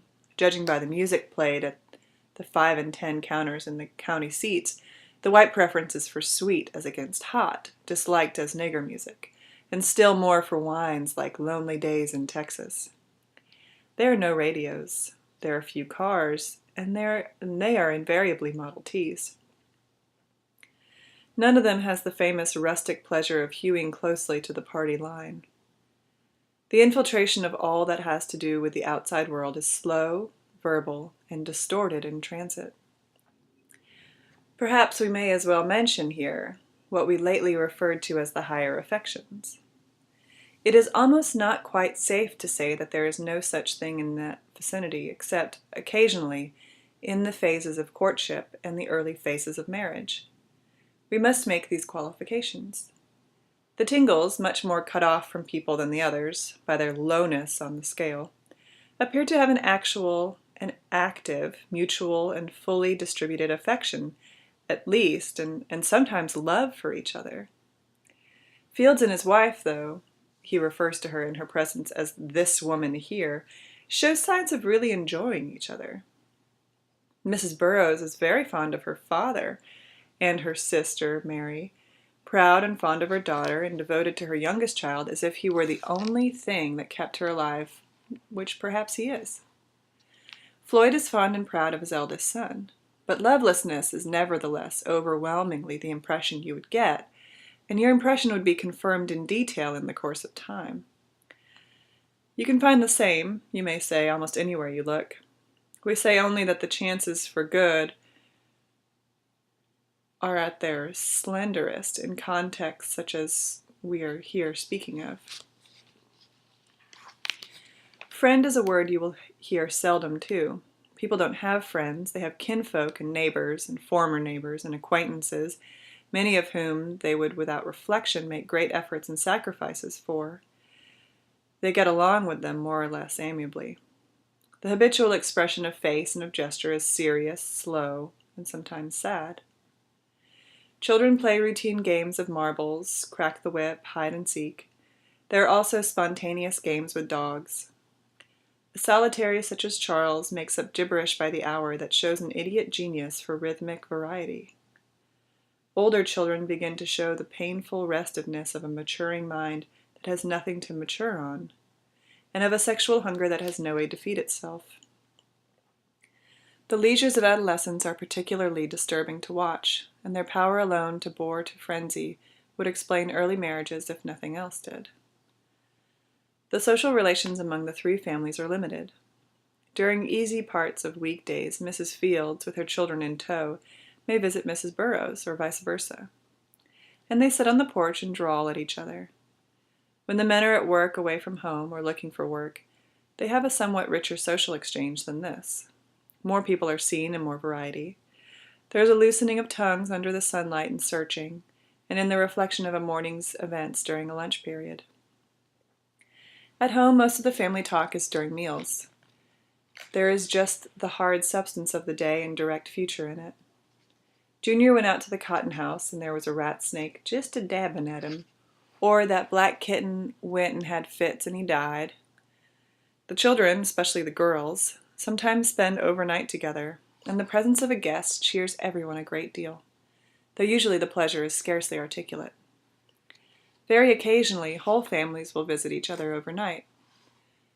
There was a good time 2 years ago, the Burrowses still like to remember, when Bud was still living over in the swamp, and his daughter Mary was home, one of the 2 times she has left her husband for good. They all went over, and all of them but Allie Mae and Lily got drunk. Mary, she was just sloppy drunk. She was so drunk she didn't know she was in the world. That same sort of party mixed with non-relatives and with a fiddle and dancing added is called a frolic. Frolics are not frequent among the white people, even when a good many of them live near together, and out this lonesome road none of the families has been on one for years. Thanksgiving and Christmas and 4th of July are always big times. Last 4th of July, all the white people out that road had a picnic, and it was a good time for everyone until Mr. Peoples' 19-year-old idiot epileptic son throwed a fit and spoiled the fun. It must be remembered, of course, that the 6 months of nominal leisure are somewhat qualified. They offer the derelict leisure of unemployment. The 2 big leisure days, dependably each week, are Saturday and Sunday. On Saturday, everyone goes to Moundville. Whether Moundville need to be described is a problem. It is a town on the small side of small, and the mean, not tough, just mean side of mean. Such towns have been nailed into the reading lobe of the American brain, perhaps beyond need of further hammering. Barring church, however, it offers the people we are speaking of their total experience of what social students like to call communal life. It is marketplace and metropolis to them, and to miles of countryside. Moreover, it is that swatch of civilization which people of that countryside directly support. For nearly everyone, that is, everyone, in town owns at least a little piece of land, and most landowners have some business interest in Moundville. So perhaps a few notes are in order. Population around 500. Auto plates bearing the legend, Heart of the Cotton Belt. A quarter of a mile off a state highway. Hard by the biggest mounds in Alabama, within which are the bones of diminutive Mongolians 3,500 years dead, now being exhumed at bargain cost by the boys in C.C. Camp Vault Cell. Served by the Southern Railway. 3 big corrugated tin gins owned and operated by combines of landowners. Low tin shed, cotton warehouses. A planing mill run by Joseph Mills, who has been prematurely logging in the vicinity for the past 15 years, and for whom Floyd and Tingle work. Mrs. Wiggins' Hotel and Cafe. Out front, a negress jouncing the Wiggin baby in an elastic swing, or, of a Saturday afternoon, middle class, but not quite class. Housewives in clean best ginghams, watching the crowd, commenting, pulling their dresses loose from their skin. 2 drugstores run by the town's 2 senior doctors, serving gigantic quantities of Coca-Cola and selling sadistic pulps to the men, ovarian pulps to the women, and patent medicines to all comers. 3 general stores, owned by the landowners in combine, their wares general as only the wares of southern country stores can be. A yellow front store, one of a chain, specializing in groceries.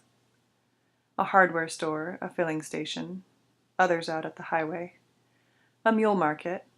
A biggish new clean brick church with saintless windows that resemble an amalgam of oysters in need of fresh air.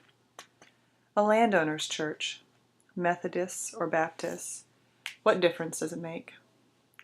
The homes of landowners, square-built in fair trim, set in bushy lawns on which are wooden animals, graded down to muggy houses which, if women, would not have shaved their underarms. Nothing Greek revival. A colossally filthy, or in fairer words, perfectly ordinary, nigger town. Saturdays. On the depot platform and the porch of the refrigerator shed lounged 2 identical groups. Town boys of 15 to 20 in the light pants, light shirt, and eye shade or new straw which make the uniform of their kind and class, twitching with curbed sexuality and a less curbed violence, tender for every crime from the seduction of negresses to lynching. In front of the hotel, the fat-sterned mamas of the hamlet, sweating their sour cosmetics into dough, at the curbs enjoying curb service, or coursing the 2 blocks of Business Street quietly, over and over, in Daddy's Chevrolet coach. Daughters of the landed gentry, girls who can only be described as bitchy. In the stores, or threading the walks, the landowners and merchants, shirt-sleeved, hatted, sweating with extreme busyness, or taking time off for a stroll and a dope. In vacant grounds behind the low buildings, crowded and silent, the empty wagons, the mules twitching their hides against the flies. In the stores and on the walks and all over the streets, the tremendous shy and nearly silent swarm of whites and of Negroes drawn in and out of the slow and laborious depths of the country, along the withered vine of their red road steeds, and along the sedan-swept blue slags of highway, on mule-drawn wagon, and by foot hanging together, each family like filings, delicately aligned by a hidden magnet. Doing their scraps of trading, meeting acquaintances and relatives otherwise seldom seen, and jawing a little, with no demonstration even of pleasure, far less of fake effusiveness, shy even here, and even here a little stunned by the urbanity of it all, alien to it, not at all of it, looking down on, a little contemptuously by it, threaded steadily by a man upon whose belt-sustained overdose of bowels perches, toy-like yet business-like, a pistol in a black holster. Among all these are the Burroughses and the Fieldses, and a quota and sometimes all of the Tingles. They have come in crowded in one wagon, usually Tingles. They buy their lard and flour and light groceries, and if there is money left, some ginger snaps or some peanut-shaped, banana-flavored candy for the children, or a couple yards of printed cotton, or very occasionally the men will sneak into a blind tiger and buy half a pint of corn, which they drink swiftly in the blinding heat, and under whose influence their conduct is unpredictable. They have a sense of guilt about drinking, and consequently a viciously kiddish sense of joy about it, though they drink far less badly than the acneyed young men on the depot platform. Once in a great while, a movie is shown on Saturday in the Moundville school. That is all that need to be said, because few of the parents and none of the children we are speaking of have ever seen one. Of course, to many tenants, near the next bigger size of town, movies are less unfamiliar. Their Saturday fare may as well be mentioned then. A Western always, a serial imitative of the adventures of Tarzan, a short comedy or musical about middle-class city life or Times Square, occasionally a problem drama about the difficulties of being rich and looking like Miriam Hopkins, or a comedy of manners with dialogue which is a bad imitation at fourth remove of the dialogue of Philip Barry. Every so often, gypsies come through. It causes a certain amount of interest out in the country because they are mistaken for Injuns. Last summer, a merry-go-round, pronounced with the accent on-go, set up in the vacant lot next to the combined mayor's office and jail. Beautifully sculpted horses painted in delirious colors, good primitive oils concealing the core of machinery, a Jim Crow sign in gold letters on red, mechanized Wurlitzer horns gaily blowing tunes of 15 years old.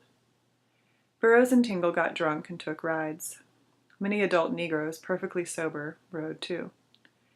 Maybe there will be another one next summer.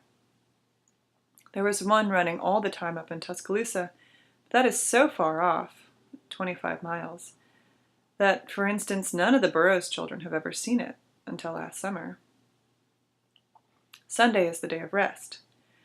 Children are welcome to play, and sometimes a man gets quietly drunk, but it is a day of rest. People go to church some, less regularly perhaps than you might think, and pay each other visits, kin to kin mostly. A chicken is killed in honor. While the women are fixing it and getting dinner ready, the men sit on the porch and talk, or smoke or chew. The little girls retire into low-voiced and mysterious semi-privacy. The boys jab at the dirt with sticks or knives. While the men are eating dinner, the women wait on them and brush flies away. While the women and children are eating, the men sit and talk. Later they get up and go quietly around the fields, or examine a bee gum, or lean over the rail of a hog pen. The women drift away in pairs, or with a child, into the woods, and come back quietly to sit on the porch and talk. When the men come back and take the chairs, they go in and sit on the bed. There is no point in recording the talk. It is endless, unhurried, unembarrassed by silence, of neighbors, crops, stock, sickness, cooking, scandal, hunting, death, fortune, misfortune, types of fertilizer, a leaking roof, government jobs, the chance of a job, childbearing, the weather, all depending on the sex of the talkers and the length of distance and time they have been apart. There is very little communication between the women and the men. Somewhat unusually isolated, these three families have less company than the average. Bud Field sees his two sons fairly often. Burroughs, his mother, and a sister in Moundville on Saturdays. She is married to Fields' son, Edward. Tingle, less often his brother, who lives 4 miles back of them out the road, but the radius is small and seldom exceeded. There aren't enough white people in the neighborhood to support a church, so these three families are deprived of what in another place would be the only full-blown social, spiritual, and aesthetic event in their lives. The meetings in deep country go on for hours and intensify during the dead weeks before picking into revivals. So they make it up the best way they can. Up till the year before last, they held meetings in Tingle's home, in the spare room where he stores his cotton. Everyone looked forward to the meetings, and everyone came, including a number of tough and scornful outsiders. As time wore on, the meetings got too rough. Finally, the Tidmores gave them permission to use an abandoned one-room nigger shack a little piece down the road. For no reason that anyone understands, there has been no trouble since. The meetings are held Wednesday and Friday evenings, except when work is at a rush, and every Sunday right after dinner. No one specially regrets missing a weeknight meeting, but everyone looks forward to the Sundays, except Fields, who is not a religious man. None of them are especially religious, for that matter, except over the weather and in fear of death, but they would all be deeply shocked if you expressed any doubt about the existence and nature of God. They care a great deal about the singing, and to a person who has nothing on earth and is done with hoping, it is an obvious and when necessary a profound and cathartic comfort to be sure that in the long run all is for the best, and the poor man will be taken care of. They are of different sects, but the depth of country and tradition makes them all much more alike in action and tone. These meetings are non-sectarian, and it causes no one any apparent discomfort. After a certain amount of preliminary singing, Tingle, or a neighbor named Peoples, asks everyone present to quote a verse of the Bible. "The Lord giveth and the Lord hath taken away. Blessed be the name of the Lord," one child said. "Let not your heart be troubled," a favorite verse. And the next said, "Jesus wept." And well he might. After that, the leader reads a chapter from the New Testament and expounds it verse by verse, and after that the singing resumes in good earnest. Everyone crowded behind the torn 40-year-old hymnal. The hymns are of the moody Sankey tradition, crossed with the subtler and more swinging intervals and rhythms of the southern poor whites or mountaineers. They are sung with violence by the leaders, hummed or growled by the more shy. The leaders are Frank Tingle and his two eldest daughters. Tingle picked up sight reading in one night at singing school and has a somewhat fallible talent for harmony and improvisation. His voice is a loud, bugling bay, and it brackets the whole male register.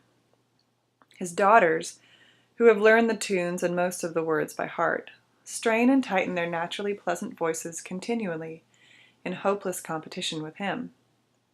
They are expert and responsible in starting off the new verse the instant the old one is done with.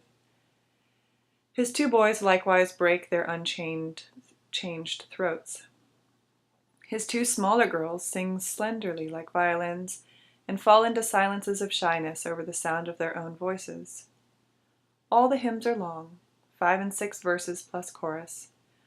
They all have a pitch and roll to them.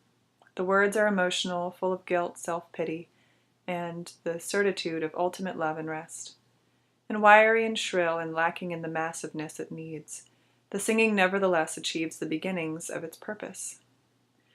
Nearly everyone gets warmed up and sings louder. The lilt and swing and improvisation becomes less inhibited, and a kind of ticklish, intensely sexual laughter and triumph begins to work at the mouth and the shine in the eyes. Only it never quite breaks loose, even from the shame that poisons it, and it leaves them shy or mask-like or concealing in jokes.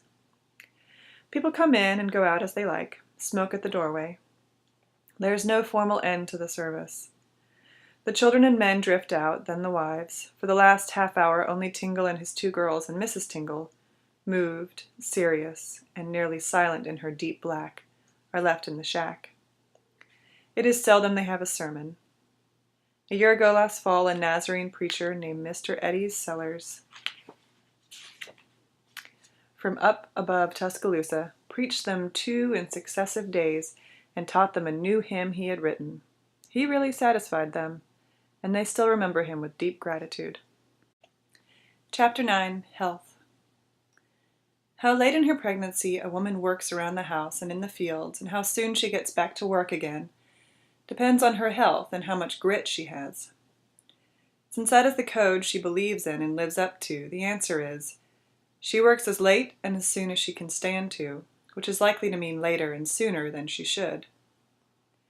A granny woman charges $5 for delivery, a doctor $25. The Burroughses are flat-footed in their preference for doctors. The Fieldses and Tingles have used both, which, depending on haste, state of mind, and the willingness to take on the debt. With no phones and town 7 miles off, getting a doctor takes a while. Fields prefers a doctor, though. You can never tell when things will go wrong. The Tingles don't much believe in doctors for anything. They prefer woods cures. Of the 7 children the Tingles have lost, 1 lived to be 4, and pulled a kettle of scalding water over on him. Such accidents with milder results are not infrequent in large families with distracted mothers. 1 lived to be 5 and ate some bad bologna sausage one night and was dead before morning. The rest died within their first year. 1 died of colitis. From what people said of it, another must have died of infantile paralysis. The rest, they don't know what they died of. The doctor never told them. William Fields' twin died winter before last of pneumonia. Last winter, William was very sick, too. He got choking spells, and his face got as black as a shoe. The doctor has told them that unless his tonsils are removed, he may not live through another winter. They don't know whether or not to believe him. Meantime, there are other expenses already incurred they can't afford as it is. The Burroughs' daughter, Martha Ann, was 6 months old when she died. The doctor found out what it was. There was nothing he could do about it. It was an abscess behind the eye. Floyd says, "You ain't never seen trouble till you lose a young'un." If you bring the child through its first year or two, though, its chances are a lot better. Charles had a terrible siege of pneumonia last winter. His skin is still the color of skimmed milk. But he lived through it. He also lived through the chills that came on in the spring, but that was easier. Everyone gets the chills. You know when one is coming on when your back feels like it is going to break. The best thing to break a chill is quinine. 3 6s is good too, and if you haven't got the money for quinine or 666, there is bitterweed. Make a tea of 9 of the yellow flowers and drink it. Elizabeth boiled up 27 of them in a dose, and it done her mighty good. There are 3 kinds of chills: the dumb chill, the shaking chill, and the congestive chill. The dumb chill is mildest, that's what you get generally. The shaking chill is much worse. Mary Fields had such a bad one that even when she has drawn down on the bed rattled on the floor. The congestive chill, Frank Tingle has had. His face got as black as a wool hat, and everyone, including the doctor, thought for sure he would die. A man only lives through 3 of them, and he has had 2. Nobody escapes malaria, and it returns, and in its milder forms, such as diarrhea, nausea, headache, dizziness, sudden departures of strength, and retching of bile, everyone takes it for granted. Every so often, though, you get such a bad spell of it you mighty nigh have to quit work. Soda and calatabs are the common remedies. The Tingles like this one to begin a meal. A pinch of Epsom salts 3 times a day for 9 days. Skip 9 days, resume. Go on until relieved. About a pound generally fixes you up.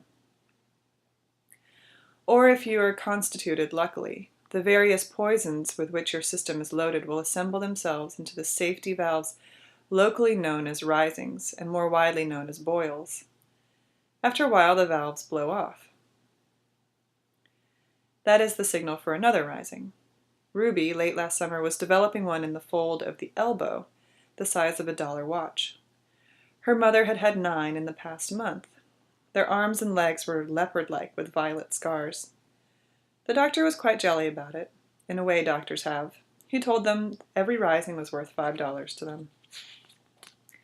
Mrs. Tingle prefers the more violent work of the fields in the hot sun to housework, because so long as she is sweating and working hard in the sun, the rheumatism doesn't clamp into her joints so bad. She has also had pellagra for the past 10 years, and they have spent a great deal. They have no idea how much, trying to get it cured. The hard time she has eating we have spoken of. 3 years ago she was out of her head for a long time. That was when Ida Ruth was a baby. Once she tried to kill Ida Ruth with a chunk of stove wood. She is better now and thinks it must be the powders, that is to say, the yeast. For the past year and a half she has been taking brewer's yeast, stirred up in molasses, milk, and water. She still has nervous spells, though, and they are bad. She can feel them coming on like something terrifying sneaking up behind her, and then all of a sudden she sees black and yellow lights bursting all around, and after that she doesn't know anything for a while. Floyd Burroughs has spells, too, of a different kind. He falls down and foams at the mouth just like a dog, and it scares Allie Mae and the children something awful. For a while he was having those spells as often as twice a week. He hasn't had them, though, since they moved to this new place, and it seems to Allie Mae like God must have been on their side and told them to move. Allie Mae has the beginnings of a cataract. Mrs. Tingle, her aunt, has one still further advanced and treats it with camphor water. Mrs. Tingle's mother and one of her aunts went blind with them. Allie Mae has bad pains in the stomach from time to time, not at all the ordinary indigestion pains that frighten her badly. Her mother and her grandmother both died of cancer. Her father, Bud Fields, has skin cancer in the right shoulder. On the surface, it doesn't look like anything, but it has worked down under the collarbone and into the shoulder muscle. He had his choice of how to have it cut out or treated with x-rays, and in fear for his throat chose the less tangible treatment. He spent the midsummer in silent and deep terror of death, walked and bummed his way to Moundville, and thence was taken to Tuscaloosa for the x-rays, 3 treatments. The thing that frightened him worst of all was the ether. In extreme nausea, you feel like death, and he took that to mean quite literally that he was dying. No one thought to explain, and though he was advised to lie down and get over the effects, no one got insistent when, not having warned his wife of any length of absence, he chose rather to get back home as fast as possible. The doctor who had taken him up dropped him still jellied with ether nausea at Moundville to walk the 7 miles home. Presumably they caught the cancer in time. He was strongly advised to do no work for 2 weeks, then to come back. The cotton was ready, though, and he spent the days picking. They were good to him about his cancer. The charge was only $50, plus the Moundville doctor's treatments, and likely as not his transportation. Both Burroughs and Tingle have appendix trouble. Tingle lay 8 solid days under the ice cap. Floyd used it for 3 days late last summer. Mrs. Peoples came down with appendicitis late in the summer, and there was another rush call for Tingle's ice cap. An operation would run you into debt and put you out of work. It's wiser to freeze it and trust to luck. Excepting Mrs. Tingle, none in the 3 families show any signs of pellagra. Doubtless the butter and green foods are just about sufficient to stave it off. Whether or not there is hookworm is hard to say. Charles's anemic pallor may be a symptom of it, but Charles has been very sick. The halting of Squeaky's growth may be a result of it, and on the other hand may be some glandular sprain. William Field's abnormal size must be due to the same glandular disequilibrium which produces half the sheriffs you will see in the South. None of the children were dirt eaters, outside the normal course of getting down their meals. Down around Greensboro, the county seat, where nearly all the tenants are Negroes, doctors still charge what they did in the horse and buggy days, $1 a mile. Not, of course, including services and prescriptions. The Moundville doctors have come down on their price. One charges $5 and the other $3 for a trip to Mills Hill. Why the $5 man can get away with it, and why Moundville's 3rd doctor, a young man, has not yet built up much of a practice, is explicable only as many other things in the deep country are, by the power of habit. None of the 3 families has any clear idea what the state of their health costs them from year to year. We can only assume that it is one of the more reliable drains on the pocketbook, though even Burroughs uses doctors very little. Patent medicines are somewhat steadily used. The Fieldses have a little bottle of pills that cover a multitude of pills of evils. Green pills for the liver, white for the stomach, morphine for misery. Mrs. Fields is a great believer in the efficacy of asafoetida dissolved in whiskey for almost anything from a bad cold on. Mrs. Tingle knows a great deal about home and woods remedies and exchanges knowledge and the roots of herbs with the Negroes. Swamp willow bark for chills, Queen's Delight for pellagra, heart leaves for heart trouble, black snake root for chills, cottonseed poultices for head pains, snuff poultices for pneumonia, rattlesnake grease or polecat oil for rheumatism. But best of all for that is alligator grease. She keeps a big assortment of roots and leaves on hand, ready for immediate use, and turns up with advice and offers all over the neighborhood the minute anybody is sick. Floyd and Alice May won't take the teas. Frank Tingle won't allow a doctor across his doorstep, and Fieldses, in this matter, as in most others, are midway. Invariably, people work as long as they can stand up to do it, and this is as much out of tradition and pride as of necessity and poverty. It is the same with death. Frank Tingle had 7 uncles, and every one but one died with his shoes on, and that one had 1 shoe on and died trying to pull the other one on. Tingle and Fieldses and Burroughs have all taken out burial insurance, and all of them had to let their policies lapse. People use undertakers now more than they used to. It is almost customary. The undertaker's charge is $25 to take the corpse and bury it. It is seldom that anyone goes in for extras, such as embalming or a headstone. Women lay out the corpse. Everyone sits up with it. Women, more especially, the older women, wail and tear their hair at the burial. At either end of the bare clay mound is a driven pine board, sometimes plain, sometimes sawed to the rough shape of an hourglass. Offerings are set in the clay along with the ridge of the grave. A horseshoe or a dead electric bulb, or a pretty piece of glass or china, or a china statuette of a comic bulldog, or a child's tea set, or a Coca-Cola bottle. Mussel shells, sometimes a few flowers. When the flowers are done for, that is likely to be the end of it. Ordinarily, people do not travel far during their lifetime, but they move and abandon, often enough so that there is scarcely more feeling for the dead than for the land they have farmed or the homes they have lived in.